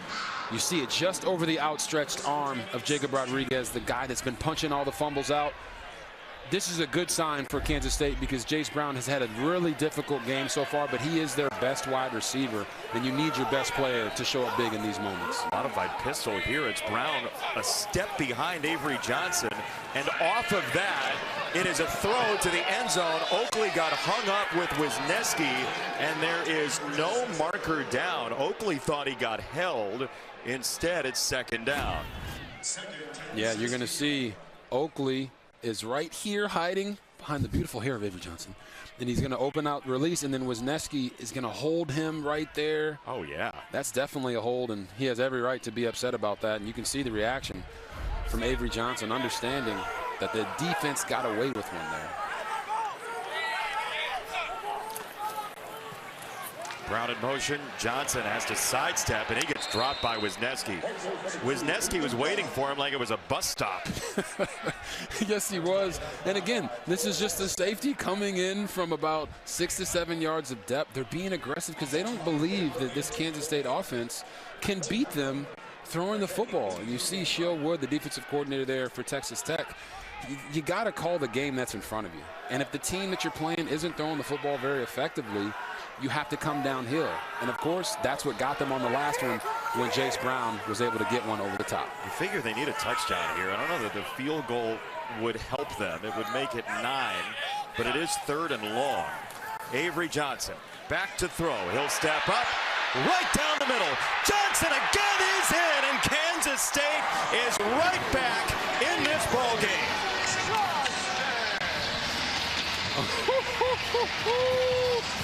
What a run. You're going to see Romello Height right here is going to come around with the defensive tackle doing a DT tackle stunt. And what happens is you lose your rush lane integrity. And what did I tell y'all? Avery Johnson is one of the fastest dual threat quarterbacks in the country. Most players can't make this play, but Avery Johnson can. You see his hair flowing in the wind, looking like a Head and Shoulders commercial. That was a big-time play, and JB, you called it. They needed a touchdown, and he delivered. Had to have it. I mean, he gave away his lilac sports car where the hair was flowing in the breeze here in Manhattan, but he figured he'd just get up to speed with his own feet. That was fast. That was fast. He can fly, man. Avery Johnson for the second time into the end zone. One-score game. This year, he said to us, he's got to be aggressive. He's got to be decisive today. That makes 7 rushing touchdowns in 2 games in the last 3 years for Kansas State against Texas Tech. And it has become a theme of this series. Kansas State has relied on his ground game for most of its offense. That goes rolling into the end zone. And a touchback. Jacoby Williams will let it roll. Our Aflac trivia question. Get help with expenses health insurance doesn't cover with Aflac. When was the first Big 12 conference game and who played in it? Now we're showing it to you in the middle of Kansas State, Texas Tech, Robert. So I'm guessing Kansas State was in that. That could be a clue, or it might not be. It might not be as well. Could be anybody. You think it over. I'll think about it. And we'll give you the answer shortly. Do you think it's a ruse? Do you think we're just pulling your leg here? I don't think you're pulling my leg. You don't think? I don't think so. We'll find out after this. Baron Morton on first down. Pump fake. He'll look the other way and whistle it that direction to the 31. And about 7 yards. Reggie Virgil sets up his second down and short. That's 4 drives. You'll take that. Yeah. No, they found their rhythm. What was that sound? It was just, I was thinking about how excited I was to watch Baron Morton go from one side of the field to the other side of the field and flick, just with the flick of the wrist, make that throw. He is playing more in rhythm. So that's probably why they've been better. Cameron Dickey stepping through tackles. It's a first down. There is something to spending a couple of weeks on the sideline, right? And then getting back into the thinking shape to play the position. Is that right? 100%, because you do have to be able to play freely, but attack the defense with your mind. Here he is. Morton, it's a deep ball. Left sideline, dropping it right in for Virgil. Oh, what a ball from Baron Morton. And we've seen Baron Morton take a couple shots down the field that were a little bit short, but I want you to watch this man, Reggie Virgil. Ooh, work that, and he's down the sideline, and watch him. Late hands. Those late hands right there prevent the DB from being able to make a play on the football. Beautiful throw, beautiful catch, great execution. He applied his trade in Oxford, Ohio, at Miami, Ohio. He was a tremendous player in the Mid-American Conference, and then shows up here to Texas Tech to be a major factor. I tell people this all the time. It sounds, redundant. The only way to get better at throwing the deep ball is to throw the deep ball. Barron missed a couple, and he corrected it right there on that one. Two backs on the delay. It's Dickey. And VJ Payne might have saved a touchdown there. How about that design? Two back set, fake it to one, delay it to the other. A little counter action. Yeah, whenever you have two backs like this, we saw Cameron Dickey go for over 200 yards. You know that he can be a reliable threat. We saw Jacoby Williams have the beautiful touchdown run down the middle of the field. It just keeps the defense guessing, giving them eye candy. They got to pay attention to it all, and that's when you smack them in the mouth. It's Carter in motion, the dangerous tight end. Morton pats the ball a couple times into the end zone. Incomplete for Douglas. And McIntosh on the other side from Rich with the coverage. It's third down. Yeah, you're going to see this throw from Barron Morton. He's got all this space to work with, and it's just a little bit behind Caleb Douglas. And this will be the moment where I say it touched his hands, JB, but it wasn't supposed to be a catch. That's a bad throw there from Barron Morton. He needs to put that a few feet in front of his receiver, and they'd be celebrating. They'll go empty. You see those wide splits there. So tough to defend. Douglas, a one-handed grab, and let's see where the spot is. It looks like he's going to be a little bit short, and a big decision coming right now for Texas Tech. Yeah, you're going to see. Gets the catch. Now it's about where's the ball at. He almost tries to put the ball out at first. Yeah. And they looks like he was a little bit short. And they're doing the right thing here, to keeping the offense on the field, going for it here on fourth in what looks like a few inches.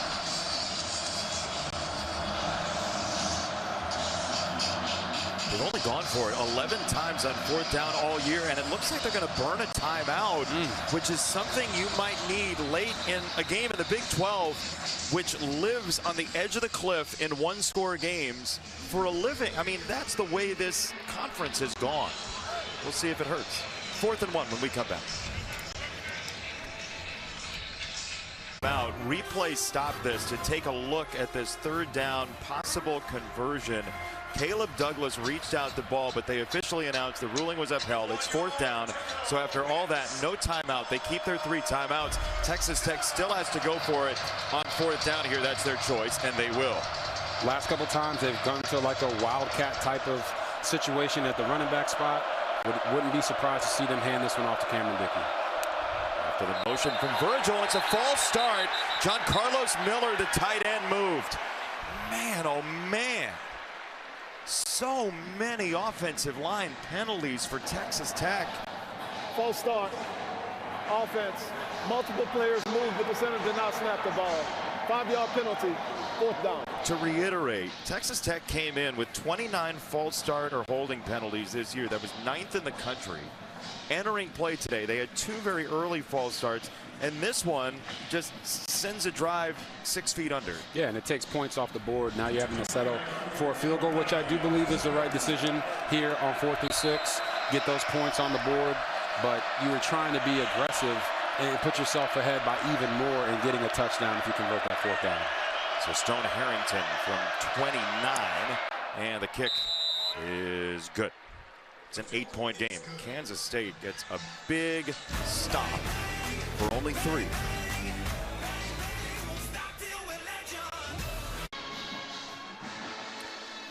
All right, time for the Aflac trivia question answer. Get help with expenses health insurance doesn't cover with Aflac. First Big 12 conference game, who played in it? The answer is... Would we trick you? Of course we wouldn't trick you like that. Texas Tech, Kansas State, August 31st, 1996. These 2 teams played in the very first Big 12 game. Brian Cavanaugh to Jimmy Dean, a 17-yard touchdown. A Sammy Morris touchdown had Texas Tech back in the game, but Kansas State was 7 better. And Kansas State and Avery Johnson down 8 will have the ball at the 25. Yes, and Avery Johnson has been everything for them. You're going to see him right here off the zone read action, getting that speed down the field. Then you see him right here. Just, you know what, I'm going to take this one. Even if the guy doesn't go where he's supposed to, I'm just going to outrun him. And then, of course, you see the defense flow to the left. Then you see him replace them in the zone they were at.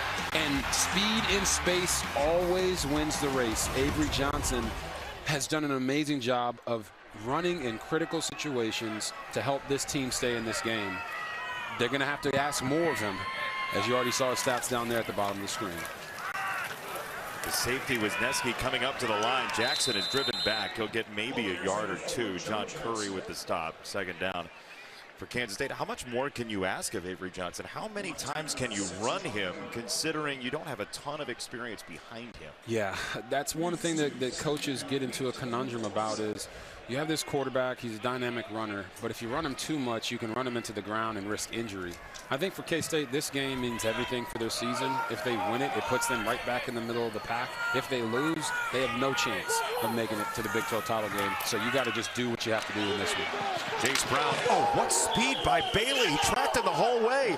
That 6'3", 250 behind him. Amir Boyd came in as well, but Bailey didn't lose a step, man. Yeah, you see, David Bailey, this guy isn't just trying to get sacks, he's trying to make plays. And it wasn't just him, it was also Amir Boyd coming in at the end there to wipe out Jace Brown's legs. But whenever you have your best players playing sideline to sideline, not giving up on any plays, it impacts the whole group.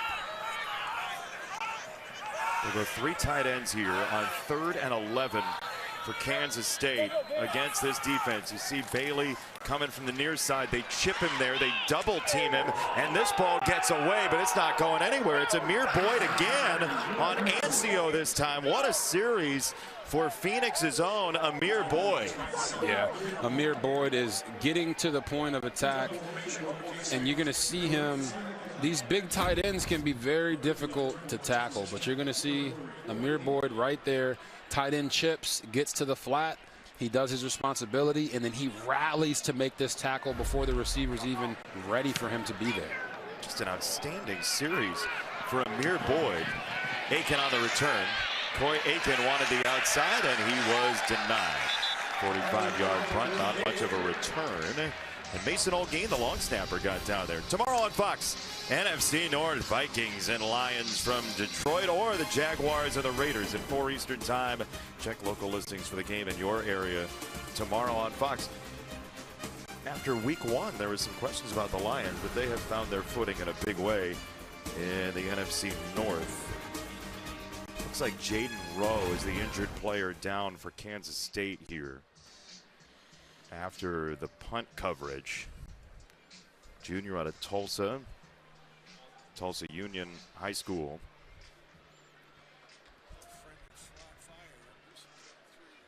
Asa Newsom was coming down the field along with Rowe here, and watch. It's going to take a rib shot. Boom, right there.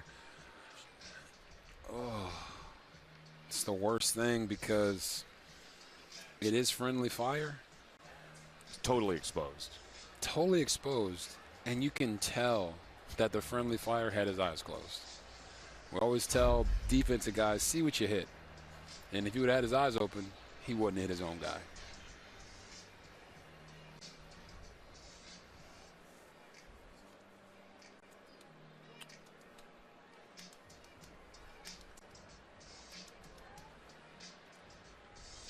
Jaden Rowe is down. Kansas State once again in another close game. We've seen turnovers play a big role in this game. 3 of them for Kansas State, 1 for Texas Tech. A short field for the Red Raiders earlier. The reason Kansas State is in this game, as Texas Tech's going to get the ball back, is Texas Tech has been forced to kick a couple field goals in the red zone. The Red Raiders are only 57% red zone touchdown this year, which is basically middle of the pack and beyond in the FBS. I mean, we're talking about 95th in the FBS in red zone touchdowns. And so, as everybody in the Big 12 tries to figure out how to not be part of the pack, right? That's been the whole deal the past couple of years in this league is, can you avoid being in the middle in the carnage and avoid a big upset? A close game is not what Texas Tech wants here today, and the red zone issues have been a thing. It's first down for Baron Morton from the 26.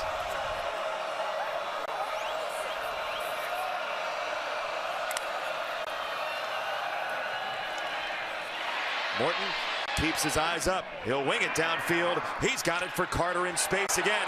Two Wildcats ran into each other, and Carter ran through the rest.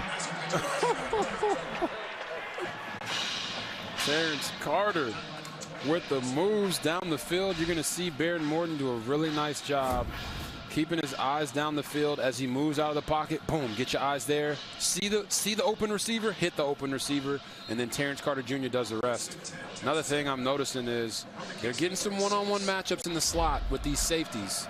Look for them to take a shot here through the rest of this game to make some of those happen. And Gunnar Maldonado, who ran into Purnell there, just came out of the ball game. So Maldonado is out for this play. It is first down for Texas Tech. It was linebacker safety coming into one another.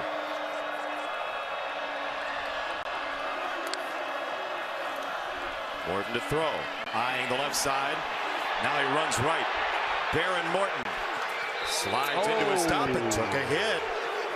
Eli Leo with the hit after the slide.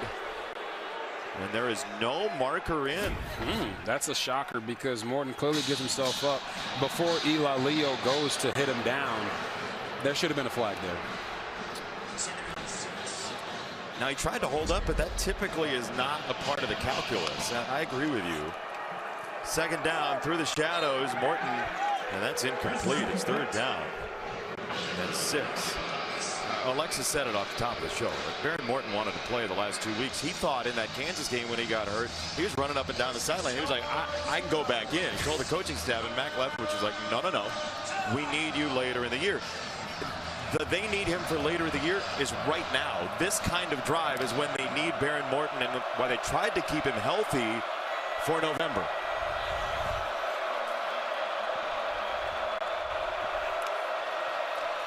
Third and 6. It's a short set, and he gets it for Aiken, but he gave up the first down. It looked like he was close to the marker, then gave up about a half yard. He may not have been there, but he definitely lost a half yard from the catch, and it's fourth down. Yeah, a lot of times we tell receivers when you see 2, split 2, catch that, get vertical right away. He tried to backtrack to get around it, but that's not really Coy Aiken's game. So now they're sitting here in a 4th and 1 situation, and you know without a shadow of a doubt, they are going for it. But last time, there was a false start. We didn't get to see what play they'd run. It's a throw. It's Morton. Down the field this way. It's caught by Douglas. He stretches, and he is down at the 1. Caleb Douglas thought he was in. I know you think he might be in. Let's see. It's going to be first and goal at the very least. Oh! And we'll get a replay review. The previous play is under review to You're watching the closed circuit broke the here. plane of the goal line with the ball. It'll be whether his chest comes down, right? He makes the move here, puts the hand down, and then that's a touchdown, man. That's a touchdown. What a play. It pays to be 6'5". They got him listed at 6'4". He was every bit of 7'2" right there with that stretch out. Now, I know you like the former quarterbacks. Would you settle for his dad was a quarterback? Oh, we can add that to the list as well. Yeah, Caleb Douglas' dad was a quarterback at Vanderbilt and Texas Southern. And Caleb here, the transfer after 2 years in Gainesville, who's been such a big play threat for Texas Tech in his second year with the Red Raiders. Looks like he's in. What a play, man. The one question that does linger here is the shot directly down the line? That's part of it. It does look like he got the ball pretty well into the end zone, and the chest doesn't come down until the very last moment of the stretch. Yep. So it seems like you could piece it together and call it a touchdown. But remember, The call on the field was he was down. Let's After review, the ruling on the field is upheld. It's first down and goal for Texas Tech. Yeah, that's not the right call. Wow. That's a touchdown, Robert. I don't. Listen, that hand down doesn't count right there. The body's down. The ball is broken. The plane, that's supposed to be a touchdown. This has been a rough one today. But I bet you it's because it wasn't straight down the line. I mean, use your context clues or something. Blues clues, whatever you got to right there. That's one of the clearest touchdowns I've seen. But as you said, it has been an issue all game today. Here's the mail. It never fails. Here's a run. And Kansas State, for the moment, gets a stop. Second and goal. Daniel Cobbs went into the pile.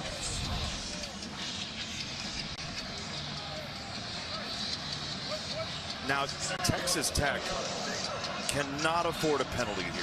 No, they can't. And to be quite honest with you, you want to run the football again. K-State is giving them one-on-one matchups on the outside.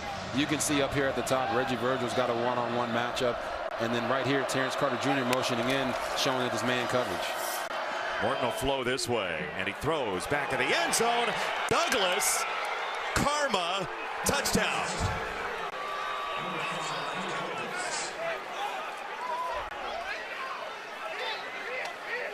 Just a beautiful job. Douglas is going to come in here, act like he's blocking, and then come back out to the back of the end zone. And watch how he stops here. Boom. Hey, you got me covered. I'm going to be instinctual. Stop. Throw it inside, Barron. I got you. Really nice job of just the quarterback and the receiver being on the same page, because that's not the route concept. That's not the play. It's supposed to be in the back corner, but they find a way to make it work. That's a quarterback and wide receiver who even in a couple of years have forged a bond, and the extra point is good. Texas Tech by 15. Back to the play on fourth down to get him in range, Robert. So I want you to watch right here, Donovan McIntosh. His eyes are going to be right here on the play. Caleb Douglas is going to go inside and then get around to go deep. The entire defense closes down, and that's why he is so wide open. They normally insert block there, and then the play is dead. So everybody's rallying on that fourth and short to stop the run, and Douglas just sneaks out the back door. Amazing job by him, which should have been a touchdown, but as we say, the ball don't lie, and it eventually found him for a touchdown a couple plays later. This offense, the last 6 drives, 29 points. It was amazing. Yesterday, we were talking to their offensive coordinator, Mac Leftwich, about this offense and just how he's not had his quarterback for a whole game for most of the year, either because of a blowout, because of an injury, whatever. Mac Leftwich said to us, he goes, look, I've never until last year lost a quarterback mid-game. Right. Never. Which is amazing considering how many backups have been in already this year. Make sure you take a listen to Robert's podcast, Out of Pocket with RG3. You'll go bananas for it. Tie and Potassium, available on YouTube, Spotify, and Apple Podcasts. It's very appealing. Hey, we appreciate that. Listen, if you love football, want to have a good time, want to get smarter about the game, we're talking to great people, celebrities, players from these teams, and having a good time. Make sure y'all join the huddle and go follow us on social media and on YouTube. Waldo came from the World Series of the extra inning game all the way to Manhattan. Waldo. Yeah, I wonder if Waldo's going to make it back for Game 7. It's incomplete.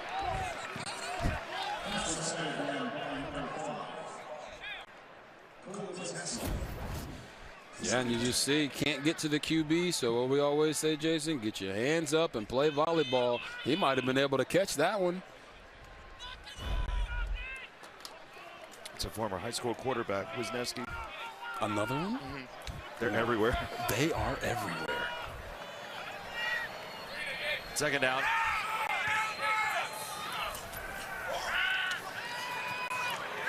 Avery Johnson. Down the middle, look out below. Garrett Oakley got absolutely hammered by Curry, and it's a form tackle, and it's legal, and it's third down. Good God. You're going to watch Avery Johnson put this on the back shoulder, and John Curry is right there in a hurry. Ooh, Curry in a hurry. My God. Sometimes you just fall into these things, Jason. Garrett Oakley just fell into Curry. 2 times more before. Our microphones hear everything, by the way. They do. 3rd down and 1. Lubbock native, Lubbock Coronado High School, John Curry. 3rd down, short toss. Jackson steps through. Oh! Jackson just got tripped up. Oh, baby, he was gone. But Jordan from the ground grabbed him.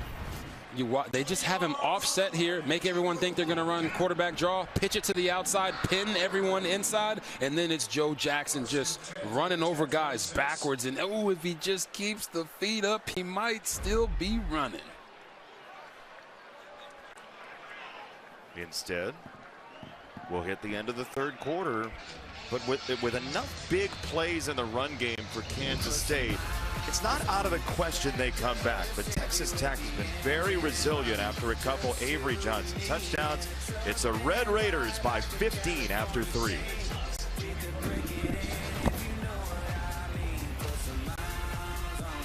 6 scores. What did you just remind your guys heading into the 4th quarter in a tough road environment? Well, the biggest, it's our plan to win. And we're playing our plan to win right now, and we're winning those moments, but it's win the 4th quarter.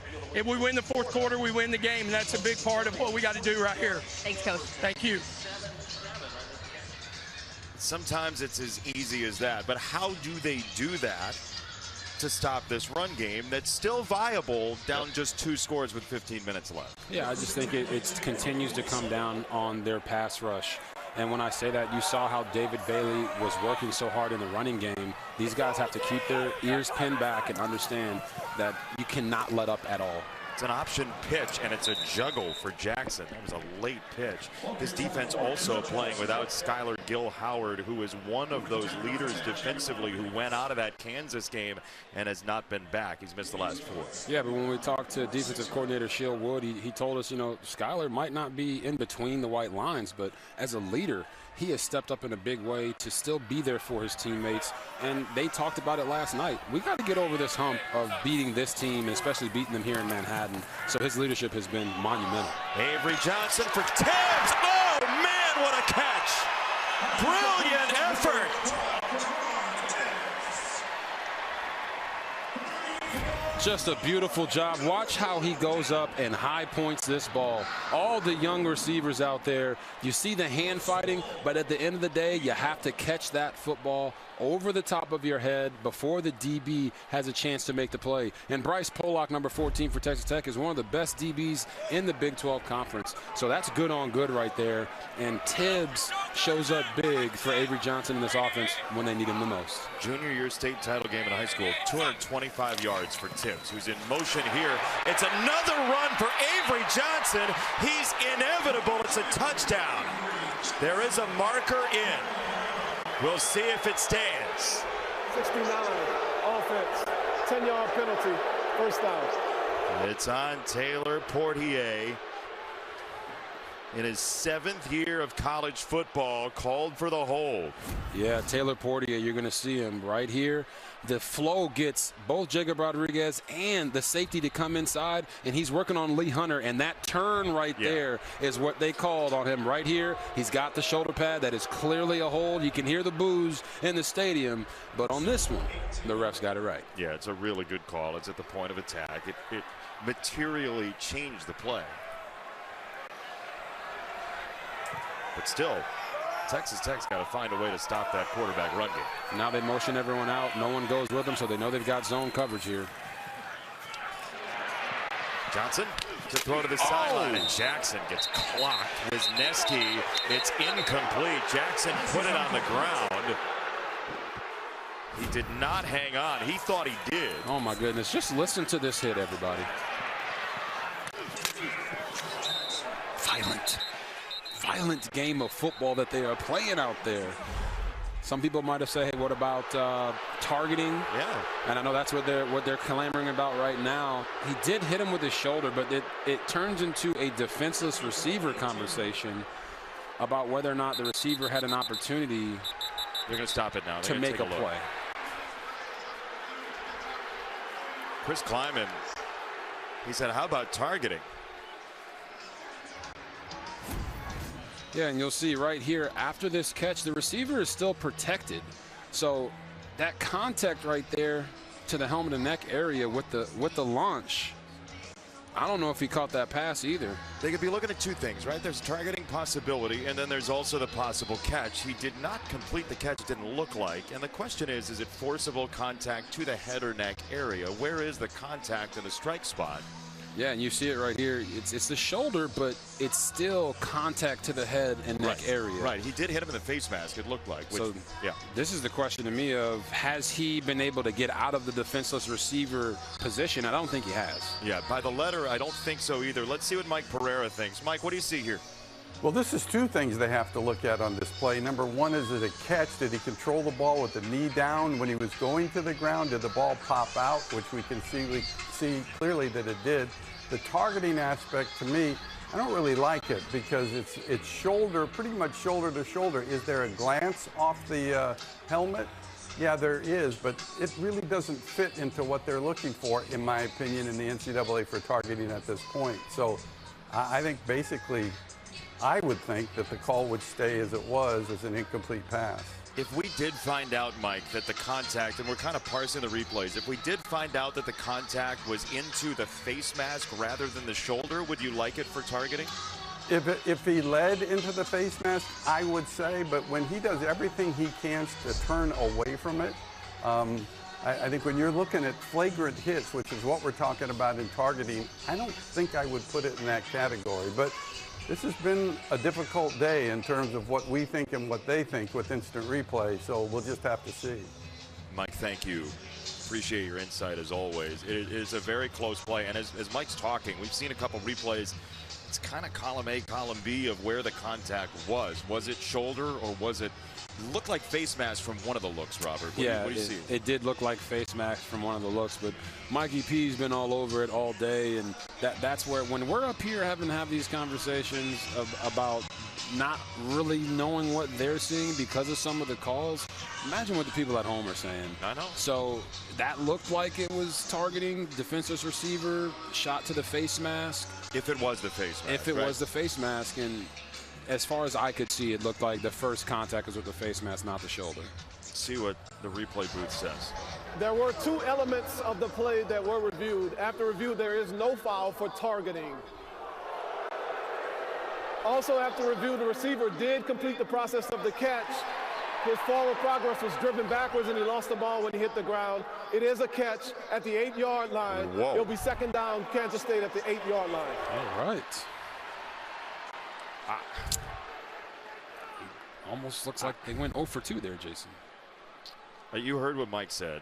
I would have definitely, by some of the plays that we see in the teaching tape that Mike sends weekly, I would have definitely said no catch. Right.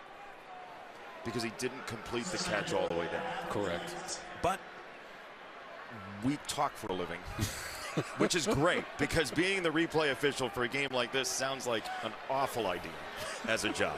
Second down and goal. No targeting.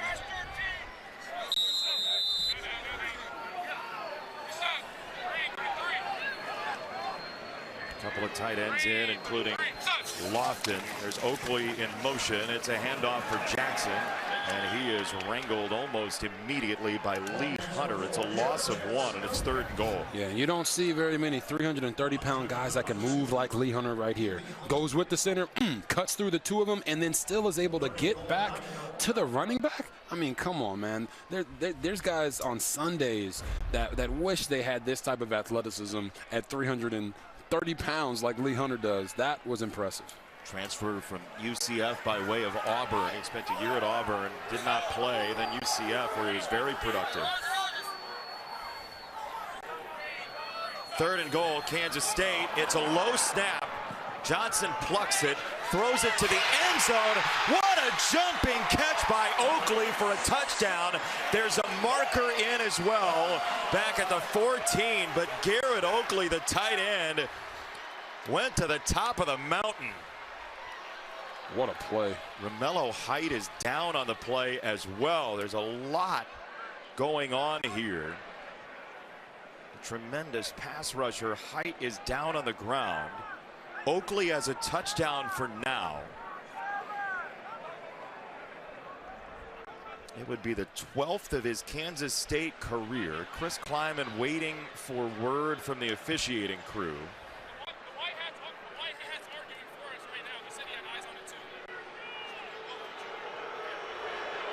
The crowd is slightly restless about the adjudicators today. After discussion, there is no foul for holding. The result of the play is a touchdown. Oh, boy. It's a touchdown at 29-20. Just a really nice job here. Garrett Oakley, Avery Johnson. Hey, he picks up the snap right, doesn't panic, makes the throw, and then you can see, just watch how Oakley goes up, high points this ball, using that big 6'5" frame to come down with that touchdown pass over a corner. That is a play that he's making on Dante Balfour, number 20. You don't see many tight ends that can win those matchups. It's a high school basketball player back in the day. They're going to go for 2 right now to make it 7. They're going to do it early here, see what they can come up with. Brown in motion. Avery Johnson climbing the pocket, turning left.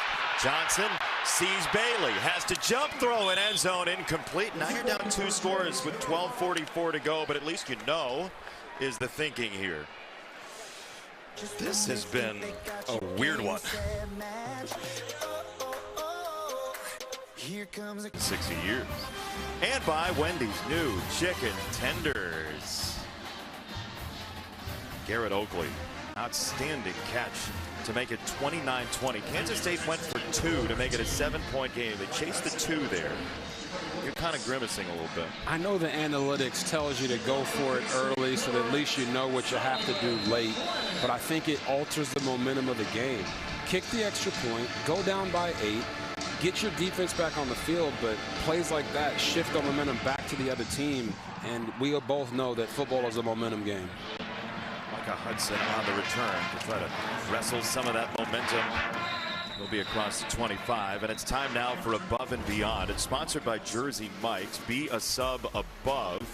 Texas Tech has had some big plays in the run game. So has Kansas State. The guy in the middle, Jacob Rodriguez, has flipped this game with his turnover creation. Yeah, his turnover creation has helped Texas Tech get the ball, not just get the ball back, but get their offense back in rhythm. And this graphic is perfect because it's felt like all day it's been everyone on the Texas Tech Raiders side versus Avery Johnson. Avery Johnson is playing his tail off, and it's great to see him emerging and back to just playing football, not trying to play quarterback. That's something I've always hit on. Just go out there and take what the defense is giving you. Jacoby Williams on the run, and he's stonewalled by Romaine. It'll be second down coming up. Kansas State would love to have a 3-and-out here against this formidable rush offense for Texas Tech. Top 30 in rush offense, top 15 in pass offense. They score 43 points a game, and they're hanging around right there again. And this is typically where you see Texas Tech go to more of that running game to try to close games out. I know there's 12 minutes left on the clock, but they understand how hard it is to win here, and they have to stay committed to that run game. They've run 20 more plays in Kansas State in this game, and there's Williams carving. Jacoby Williams shakes pain and gets across the 40-yard line. There's a 33-yard run right on cue. And they're going to pull both the center and the right guard, Sheridan Wilson and Davion Carter. Watch them get on the train tracks and get up there in front of Jacoby Williams. And this guy is so fast, man. He is just a blur out there on the field. Injured player is Asen Newsome for Kansas State, but you know, Taj Brooks is the leading rusher of all time at Texas Tech. He left after last year, and now they have Cameron Dickey and Jacoby Williams, who are 2 of the most dangerous tailbacks in the Big 12. Texas Tech driving when we come back. Fox College Football is sponsored by Geico. Switch and save. Get more with Geico. Testy run here from Jacoby Williams. Yeah, and I just wanted to bring back this stiff arm he put on VJ Payne. I mean, hit him with the stiffy. Super strong for a 180-pound running back to do that to a 210-pound safety. Man. That's not a good way to spend your Saturday. There's a handoff for Dickey hitting the hole, and he gets turned around by Cobb. A really hard hitter today. It's a gain of 1. But look, Texas Tech has run the ball 36 times today. At some point, that wears down a defense. Yeah, and you're seeing it now. Early in the game, it was a little bit harder to get these yards. Now they're pulling more guys out in front, leaning on guys, and the holes are getting a lot bigger. That's part of that thought process of, if we stay committed to the run game early, it'll pay us dividends in the fourth quarter. And right now, that's exactly what it's doing for Texas Tech. One-on-one on the outside. Morton wants it all. Virgil, incomplete. Fortenberry on the coverage, 3rd and 9. And right here, Reggie Virgil really could have helped himself by going late hands. He jumped to bring this in because the ball was just slightly behind him. That's where we tell him, hey, slow down that speedometer just a little bit, get that DB on your back, and you can late hands and make that catch like he did earlier in the game. You know, we heard from Joey McGuire about Mac Leftwich, and sometimes he'll get on a headset and feel like they've got him, right? We're going to go tempo, we got him. So the fact that they went to the line, maybe that fatigue hasn't set in, at least according to the body language. Now they're stuck with a 3rd and 9. And we'll get a timeout, Texas Tech. Texas Tech takes their first charge timeout of the half. Timeout on the field. Play clock was down to 2. We'll step aside. Big 3rd down coming next. Robert, how do you feel about great college basketball coaches? Oh, you love them. We got so many of them. Nate Oates against Rick Pitino, Alabama and St. John's. And then Coach Cal and Tom Izzo. You know, it used to be Kentucky, Michigan State. You're like, all right, Cal and Izzo. Now it's Arkansas, Michigan State. We have them both. Noon on FS1 Saturday, 7 o'clock on Fox. Joe Klanderman playing without one of his best pass rushers, Toby Osinsami. They haven't generated much. 3rd and 9 here. They'll bring 5 and not get there. Morton's high anyway, and Fortenberry dodges a flag. It is 4th down. When you don't have a true rusher that can create that pressure, you bring it from the second level, and then you're going to see Fortenberry right here. His feet are calm. He breaks on the ball, gets there maybe about the same time the ball does. Ref doesn't call it, but he's competitive at the catch point, and that's the most important thing. Having your eyes on the ball, and you see Baron Morton saying, hey, man, he got there early. Call those bang-bang plays. Yep. And on that one, they didn't throw it. They're going to punt here on 4th and 9 from the 37.5. Instead of kicking the 50-plus field goal to make it 12, it would still be a 2-score game. They're going to punt, and it better be a good one. And it is. It's inside the 15, but it's still, I mean, you're still talking about 25 yards or so. Yep. Make them drive the length of the field. And I agree with you. If that thing's not at the 10 or close to it, it's not worth it. You might as well go ahead and go for it. Yeah. Here's the standings. Here's what's in play right now. Houston lost earlier to West Virginia in a shocker. Arizona State beat Iowa State, hanging around without Sam Leavitt. BYU, Cincinnati, Texas Tech are the top 3, but Texas Tech plays BYU next week. Yep. And so they have a chance to really make their own way into the Big 12 title game. Yeah, if in K-State, you look at them there, 3-2. If they are able to win this game, that puts them at 4-2, and they're sitting there right there in a tie for 3rd in the Big 12. Yep. I mean, there's so much riding on this game in this crazy competitive Big 12 league. Here comes Bailey around the corner. Johnson with a run. Avery Johnson to the 30 all day long. This one to the left instead of the right, but same play. It's a quarterback draw, and what he's doing is he's seeing this over here. Watch how the holes shift as the play goes. Romello Heights coming all the way around, boom. He gets right back to the head. You want to go over there? Guess what? I know that speed can get me there, unless he's not the biggest guy, but he gets to full speed quickly, almost off the first step, which is a very special trait to have and very hard to defend. There's an injured player, Robert. It's Ben Roberts down on the field, the tremendous junior linebacker who's been a starter the last couple of years. He opened 23 as a backup and then eventually led them in tackles that same year. They are very deep at the linebacker position for Sheil Wood, who you saw moments ago, the defensive coordinator.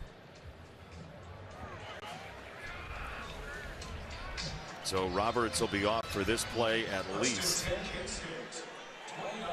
So they brought in number 1, A.J. McCarty, and moved John Curry, their normal star, back inside the box to replace Ben Roberts. Yeah, McCarty sort of a nickel. There is Johnson to throw coming this way. That's a long throw to the sideline for Moise, the freshman. I mean, hash mark to hash mark. This would be wide splits in college football. Tell everybody how long these throws are.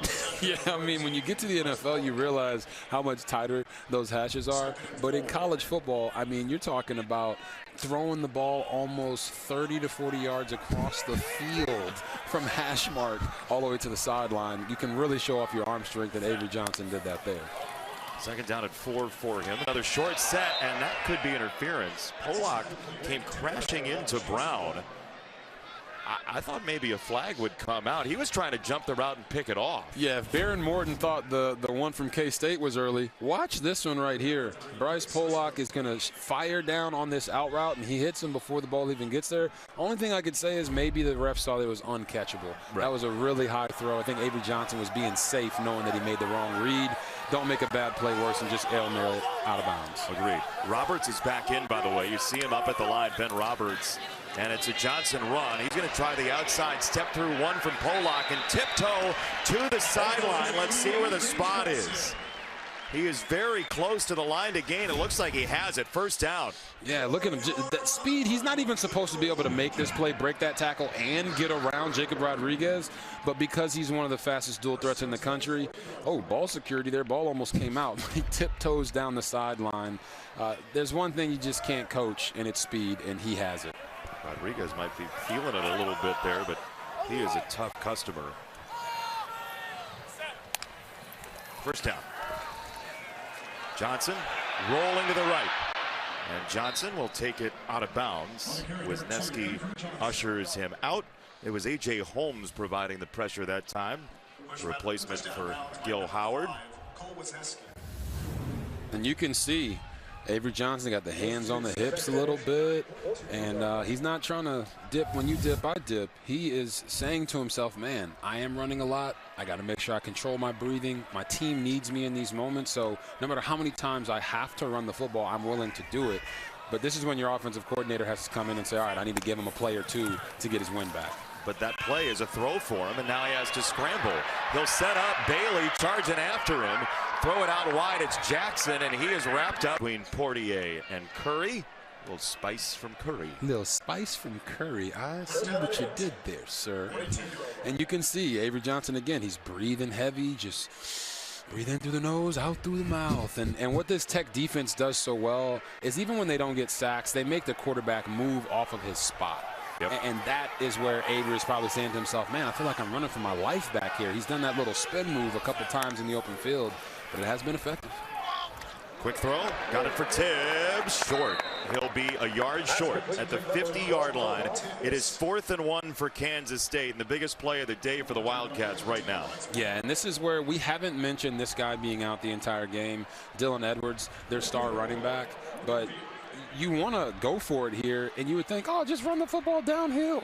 You don't have a quarterback that's the best short yardage running quarterback, and do you trust your running back, Joe Jackson, to go out and get this? I say keep the ball in the hands of your best player and go get that 1 yard. Swanson, Oakley, couple of tight ends in, 4th and 1. It is the quarterback. Johnson trying to get to the outside. It's Pollock to trip him up, and Texas Tech holds the line. The tackle he missed earlier on the drive, not this time. And just look at, we call this population to the football. Watch all these guys on the interior close the gaps and then rally to the outside. Bryce Pollock, the corner. Who said corners don't tackle? Right here, Avery Johnson, as I said, not the biggest running quarterback. He tried to go to his speed, and that was the detriment of that run. So if you think about the trickle down of Texas Tech's pass rush, right? It forces you into passing downs. We talked about that, but the trickle down is of the fatigue of a quarterback. When you're looking for a quick drop, give Avery Johnson a blow, as you said. For a moment, that second down play when he had to scramble may have caused that play. Correct. So first down, Texas Tech. And Dickey puts it on the ground. Oh, my goodness gracious. Ryan Davis takes it back for Kansas State. Looked like Eli Leo crowbarred it free. And you're going to see Eli Leo right here in the middle get off of the center and get to Dickey before he's ready. Knocks the football out. And there you see it. Ryan Davis right here, the back. He goes for the stiff arm and his hand on the ball. Eli Leo wasn't even trying to punch that ball out. It just happened to bounce in K-State's way. Oh, the Big 12. And immediately his quarterback goes over to talk to Cam Dickey and say, we got you. But that's up to the defense right now. Correct. The defense is in a sudden change moment now. Hey, you get a good stop. Well, you're back out there on the field. What are you going to do about it? This is where you play complementary football and pick your offense back up in Cameron Dickey after they make a mistake. Avery Johnson told us earlier this year he has learned over the course of his college football career the value of each possession. This one has a microscope on it now. Hunter's after him this time. He spins out of it again, and he throws it to the bench. That's the better decision there. It's second down. Just an extremely smart decision right there from Avery Johnson. And I think people have noticed since the bye week that he has gradually improved as a passer and in using his feet as a runner. And I found out that he's been working with Patrick Mahomes' quarterback coach, Bobby Stroop, here in Kansas City. And really every single week, virtually and in person, working on all the things that he needs to be better and reinforcing in his mind why he is a dynamic quarterback. And it is because of his ability to move the chains with his legs. Jackson out of the backfield fell. He had a little more to get, but he falls, and it's third down and long for Kansas State. Let me ask you, fatigue for a quarterback, where do you see it in Avery Johnson right now, and how does it affect what Sheil Wood does with his play calls? You see it in the accuracy. Yeah. When a quarterback starts to fatigue, especially a guy who is a dual threat, they're running, and they're not just running to run, they're running to make throws as well. The accuracy starts to drop just a little bit. Sheil Wood can't call a defense that's going to stop the special traits that Avery Johnson has, so he just has to suck it up here for the next 6 minutes and go make plays. Here comes Bailey again around that corner, got a hand on him. Johnson giving a lot of ground. Avery Johnson loads it up, middle of the field, incomplete for Tibbs. Bryce Pollock is everywhere. He really is, and you just asked me, like, hey, how do you defend against this? Watch, David Bailey leading the country in sacks, moves out of the way like he's not even there. These are plays that, as a defensive coordinator, you don't have an answer for. But look at that finish there at the end. They are going to hit him as much as they can, and this is where the rest of the K-State players have to step up for their quarterback. He's out there giving it their all. Tibbs has to make that catch. Instead, it's 4th and 7. They've got to have these 3 timeouts, so they got to snap it here fast. And this has been their guy right here, Garrett Oakley. He's looking that way. Johnson got it that way, and it's incomplete. He couldn't hang on. John Curry knocked it free. It is incomplete, and Texas Tech again stonewalls K-State. And you're going to see he's going to outside release and run this out route. And it's a great ball from Avery Johnson. We said, hey, who needs to step up? Garrett Oakley. You get off the ball, you got to make this catch. You're past the line, you got to finish it all the way to the ground. But when you talk about making big-time plays, John Curry, Johnny on the spot, attacks the hands as soon as the ball comes in. Amazing job by Texas Tech getting off the field there. Curry, the Lubbock native, did not give up on the play, right? He almost had 2 bites at the apple there on getting the hand in to make the play, and it's just, they are loaded with playmakers. They are, and Jason, your point there is a great one, and I want everyone at home to listen to that. Some guys would complain, hey, he pushed off, what am I supposed to do? John Curry didn't complain. He went and finished that play, and it's always about how you finish. Kobe Williams hit by Payne. Second down coming up. Kansas State 3 timeouts. They won't use them yet. Texas Tech, is there a knockout punch here for this offense is the question.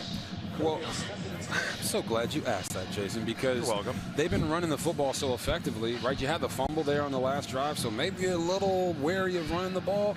But now K-State is in a dire situation, so they're going to play more man coverage. So get the ball to your big guys on the outside, Caleb Douglas, Reggie Virgil. Even if they split out Terrence Carter Jr., get him isolated with a linebacker, those are the matchups that they want. Right here, you got Terrence Carter Jr. in the slot. Yep, he's got a linebacker over him. Now it's safety. It is Williams to the outside. Williams is stood up behind Ponton, the tackle, who couldn't wall off Moss. It is 3rd down coming up. He got taken to the sideline. Clock is stopped for the moment because it's a timeout called by Kansas State. They have 2 remaining, and it's time for a game summary sponsored by Pacific Life. A little cold to take a dip. Building confident futures for nearly 160 years. Yeah, and you talk about getting the ball to Jacoby Williams. He's going to, boom, hit the defender in the back. Tell him to get out my way. That man's got more moves than the military family, finding his way all the way to the end zone. And then, of course, again, the speed of Avery Johnson just making plays in the open field. And then Baron Morton and Caleb Douglas being on the same page, going a little off script right there. This game has been a dynamic one. You've seen catches like this from Garrett Oakley on the high points. And then, of course, you got Avery Johnson trying to get it back to Garrett Oakley, and the ball gets broken up. This has been a wild, wacky game with a lot of wild, wacky calls. Oh, yeah. But that's exactly what the Big 12 has been. All year, all last year, such close games, such a wild, fun league. I will say Texas Tech trying to build this very special season. Last time they won here was 2008. Michael Crabtree, phenomenal. He and Graham Harrell. The last time they beat Kansas State anywhere was 10 years ago. I mean, at some point in seasons like this, the magic extends even to series that typically don't go your way. Dickey breaks a tackle, keeps his feet, and then runs to the sideline. He's out of bounds on the run. He'll lose 2 on the play. Because it's at the moment of 5 minutes plus, they'll be forced to call a timeout. It's their 2nd timeout. Later in the game, being out of bounds would be an issue. So 1 timeout left for K-State. It'll be 4th and 7. This is the last time Texas Tech won in this series. You mentioned Patrick Mahomes. He was playing at the time, and there were 103 points in the game. Now do you feel right in the world that the Big 12 has 103 points on your television screen? I mean, Jason, that's the Big 12 I remember. Okay. We used to score a lot of points in this conference. Really across the board, there wasn't much defense, but that's why I think the Big 12 has ascended in its national standing, despite what the haters might say. It's because their ability to play defense now. They still have the same playmakers outside, but these defenses are much tougher to score on. How often do you talk to the haters as a group? As a group? Yeah, you convene them? Daily, because, you know, everybody has a role in life, and you got to let the haters play their role. Yeah, it's a punt. Burgess gets it away. The fair catch at the 12. Lockett pulls it in. 5 minutes to go. Avery Johnson has had a couple of possessions on short fields. Texas Tech has stood very tall. What do you want to see play call-wise with 1 timeout, 5 minutes in a 2-score game? Yeah, first of all, I want to see them continue to spread the field and give Avery Johnson running lanes vertically. Sometimes when you say, hey, run the quarterback, people want to use his speed and run him sideline to sideline. That's not what it needs to be. He's a smaller built guy. Give him the passing lanes, allow him to see the field, give his receivers those deep choice routes that they love to run, and then if it's not there, then he can get out and get jiggy with it. And certainly he's got the ability. Like Chris Kleiman says, pre-snap to post-snap is where the improvement has grown the most for Avery Johnson. So if he sees something he likes, he has the ability to do that. He's backed up here. Here comes Height. Romello Height drags him down. Ball is free. It's a scoop and score for Curry. Touchdown, Texas Tech.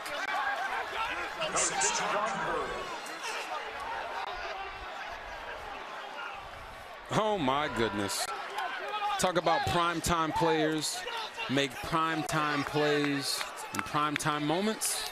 Right there, Romello Height showing you Exactly that. Can't wait to diagram that one for you guys after this extra point. They just wear out offensive tackles. Bang. He and Bailey together, there is no hiding. And we talk about skill position players as being playmakers. And you talk about an offense that has an array of playmakers, and you're like, wow, how does anybody stop them? This defense has a laundry list of playmakers who can make game-changing plays for Texas Tech. They got 20 points off turnovers today. Unbelievable. And you're going to see Romello Height is here at the top of the screen, and he's going to get to the quarterback in a hurry. Like that fast. That fast. Gets around the tackle, gets to the quarterback as he tries to get out of the pocket. Boom. Goes for the ball because he knows he's got the sack. When you get the fumble and the forced fumble and the sack, they both count. And then, of course, John Curry right there. I want every defender to watch what this man does, because it bothers me to my core when I see guys jump on the ball when they have an easy scoop and score opportunity. Trust your ball skills. You played baseball when you were younger. Scoop and score that bad boy and go get your touchdown. See, you believe in other positions. I do. It's nice. It's not just the quarterbacks out there. I will say, though, like, people talk about Texas Tech and the transfers and the NIL deals and all these guys coming from different places. They have a bunch of guys who've stayed. Yes. Right? They have Jacob Rodriguez, who did transfer in, but much earlier from Virginia. He is a mainstay in this program. But John Curry is a local product from down the road, Lubbock, Coronado. Yep. It is not just a collective of guys from elsewhere coming into this organization. It's John Curry, a local product, who's made this now a much bigger score. Don't forget, by the way, Game 7 of the World Series is on after this ball game. It's the Blue Jays, it's the Dodgers, it's Shohei Ohtani on the mound. You never know what's going to happen in that series. After last night and the crazy finish, it is for everything. And Texas Tech right now has a Big 12 championship on their mind, and frankly, a championship in college football. This is what they came to do, to get this monkey off their back and prove to themselves that this isn't going to be the same old Texas Tech that keeps falling to Kansas State. And you brought up the point about the guys that came in. Like, how many teams across the country are paying guys and bringing in all these transfers and not seeing success? I think it's a testament to Joey McGuire and the culture that he has been able to build at Texas Tech in such a short time, that these guys come in and they don't just play well. They play better than they've ever played anywhere else. That's right. It's a really good point. I'm talking to Jacob Rodriguez about it. He said Romello Height is one of the most loyal players he's ever been around. There's another big hit by Wisniewski on Oakley. But, I mean, when you hear a guy is the most loyal player who's been to multiple different schools, I think it paints transfers in a totally different light. And the best version of transfers is when somebody goes and finally finds the best version of themselves because of their coaches, because of Shieldwood, the defensive coordinator, and C.J. Ayu, the linebacker coach, who they speak so highly of. Correct. All right, don't clap to you. And you talk about Romello Height. You see him lined up there going after the quarterback again. David Bailey almost gets him. Avery Johnson escapes, and that's batted away. I mean, like a volleyball spike by Rodriguez, playing libero. And it's a 16-point game. It's a two-score game, and you see C.J. Ayu right there, and all of the players. You talk about even Baron Morton, the quarterback, talking about what this man has done for this pass rush, and it's not just David Bailey and Romello Height. It's also Lee Hunter and A.J. Holmes Jr. up front, and what he has them doing in practice, even in special teams periods, to work on all the different things they have to do to get after the quarterback. It's just truly amazing what he's been able to accomplish with these young players. Here's a pass rush again, and it's an interception. Roberts gets his on a pick down the sideline. Curry had the better angle at the scoop and score, so Roberts led it for him, and Roberts gets a piece of the pie late. Wow. And you're going to see Ben Roberts, he's right here on the end line of the scrimmage. He's going to drop back and attack. Watch as Avery Johnson moves that way. He moves with him. His eyes take him right to the ball, and he throws it right to him. Avery just never saw him. And this is where any quarterbacks that are out there watching, when the game gets late and it feels like, man, I got to try everything I can do to get us in position, you see the excitement from Texas Tech and just the disappointment from Avery Johnson. Young QBs don't make a bad situation worse. Yeah. if you got to see the whole field. If you're scrambling out and that throw, you can't throw that ball like he's 5 yards in front of you. You got to layer it over the top. There, Avery didn't, and Ben Roberts is celebrating because of it. Well, it's not just physical fatigue, though, right? It's mental fatigue as well, as Williams on the run. But we were talking about CJIU and talking to Jacob Rodriguez and even Behren Morton. They both said one of his superpowers is that he presents the same information to different guys totally differently based on how they learn. It's a very specific, nuanced way of teaching you don't hear about every football coach. Yeah, and as a former player, those are the kind of coaches that you go harder for because you feel like they know you at your core. Hey, it doesn't mean that you can't yell at a guy, you can't say this, you can't challenge him, but there's different ways to challenge guys, and he seems to know the why for every single one of his players, and that's how he attacks, helping them get better. You see the stunned look for Avery Johnson. Here is Dickey on the run, trying to tunnel through. It'll be third down coming up, and just down the road a piece. It is game number 7 of the World Series. The Dodgers and the Blue Jays. The winner takes it all. Shohei Ohtani, Vlad Guerrero Jr., Dodgers and Blue Jays coming your way. Game 7. Dodgers trying to be the first repeat champion in 25 years. And everybody remembers the Joe Carter home run. And the Toronto Blue Jays and their pitching staffs as well. What a game coming up. All the marbles in Major League Baseball. Behren Morton wants another touchdown for the road, and he's got it for Douglas, who finds his own camera on a touchdown. Hey, JB, we talked about it. Hey, late in the game, you're going to get those one-on-one matchups. Watch Caleb Douglas right here. He wins it at the line of scrimmage. Hit him with that stiffy right there with the leg, and then late hands. We keep talking about these things for wide receivers. Win at the line of scrimmage, keep some space on the sideline for your quarterback, and when the ball comes in, never let the DB know it's coming. That was picture-perfect execution from those two. Extra point is good. I mean, Behren Morton hasn't been on the field for a couple weeks. They do need to get him some reps here. Yeah, and you see that throw. You can even see his reaction after the throw. You know when a quarterback loves it. Look at him. He's feeling it. I don't know what dance that is. I don't think he knows what it is either. He doesn't. But it looks good. It was so interesting talking to Behren Morton about his story. We've spent some time with him a few times this year and in years past as well. But Behren Morton grew up the son of a coach. And over the process of the conversation, at one point, he said, yeah, I got opportunity. People said it was about my dad, you know, and he just kind of glossed over it. And we doubled back to it. And he was like, yeah, I heard that a ton growing up. And I knew that I needed to play well because of that. Like, he doesn't want to be handed anything and is pretty clear about that. And I think there's, in a young person, you don't hear that as definitively and as confidently about who he is as we heard it from Behren Morton. I agree. I agree with you completely, and it's a rare thing, as you talked about, and we're going to get to this Behren Morton of what he's been able to do today, just getting the ball out, getting back into the flow, you know, just freely getting his eyes to these throws, making throws on the move, making off-schedule plays, being willing to, you know what, the play's not right, we're going to make it right. He's been an eraser today, and that's what offensive coordinator Matt Leftwich said. When I call a play, I have less fear when Behren Morton is on the field, because even if it's not right, he's going to make us right. Yep. And I think the fact that Behren feeds off of the negativity of people saying he's only got this because of that, and his dad this and his dad that, he accepts that criticism and doesn't run away from it. That's a very special quality. And for a team that's trying to get over the hump like they did today in Manhattan and trying to go out and accomplish their dreams of winning a Big 12 and going to the college football playoff. Dancing, by the way. This is the kind of guy you want leading you all the way. That level of swagger. Look at that smile. That's a 100-watt smile, and he has every reason to have it today. Jacob Knuth is in to play quarterback for Kansas State, and he hands it off for Rice again.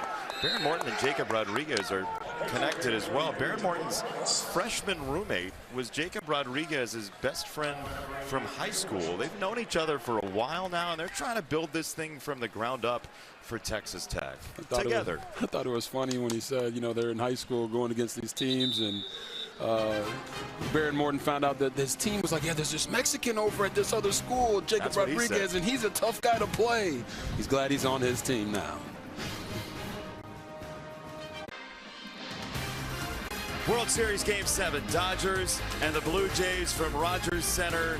It has been an outstanding series. Losing isn't an option for either team if they want to win a title, and that's what's on the line. The World Series is on the line. Mookie Betts, the Dodgers, against these upstart feeling Toronto Blue Jays, but they're the best team in the American League through the regular season.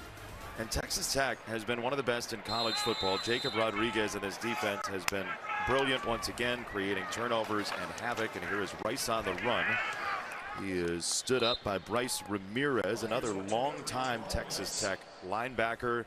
And that BYU game coming up is going to be one of the top games in the Big 12 this year. Yes, it is. And you're talking about a quarterback in Bear Bachmeier for BYU that has really the entire country in a chokehold. We've called 2 of their games over the past 3 weeks. They're a team that hasn't really played a full 60 minutes yet. But now with Texas Tech having their quarterback back and having this type of performance against a very hot Kansas State team, it adds even more intrigue to that matchup next week.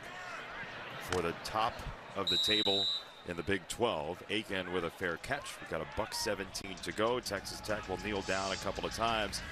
You know, Kansas State had a chance to jump back into this Big 12 race. They have fought hard for Chris Kleiman, but Texas Tech was overwhelming defensively today. I wonder, we saw Ohio State earlier today, right? And Joel and Gus talked a lot about their defense as well. Baron Morton's having a great time right now over on the sideline. Sorry, I was distracted.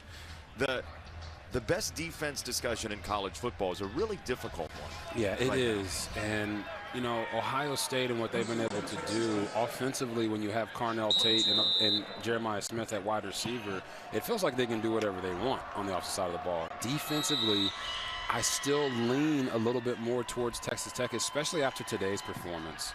Coming into this game, I was like, they're one of the best. I don't know if they are the best. But after today, how this offense for Texas Tech struggled and the defense kept them in it, and Jacob Rodriguez, I mean, we're going to have a serious discussion about whether or not Jacob Rodriguez and David Bailey should be in the conversation for the Heisman Trophy. Really? Yes. This is a special day for Jacob Rodriguez, by the way. He got to go home, see the house that he and Emma bought and renovated. An extra bounce today for him, but you see, I mean, we just cut to Rodriguez and Bailey and Romello Height. Like, this is a loaded defense led by Rodriguez, but they have all sorts of names getting Texas Tech its first win against Kansas State in 10 years. Game 7 of the World Series is next from Toronto. For our entire crew, for Robert and Alexa, I'm Jason. Game 7, Dodgers and Blue Jays right now after this.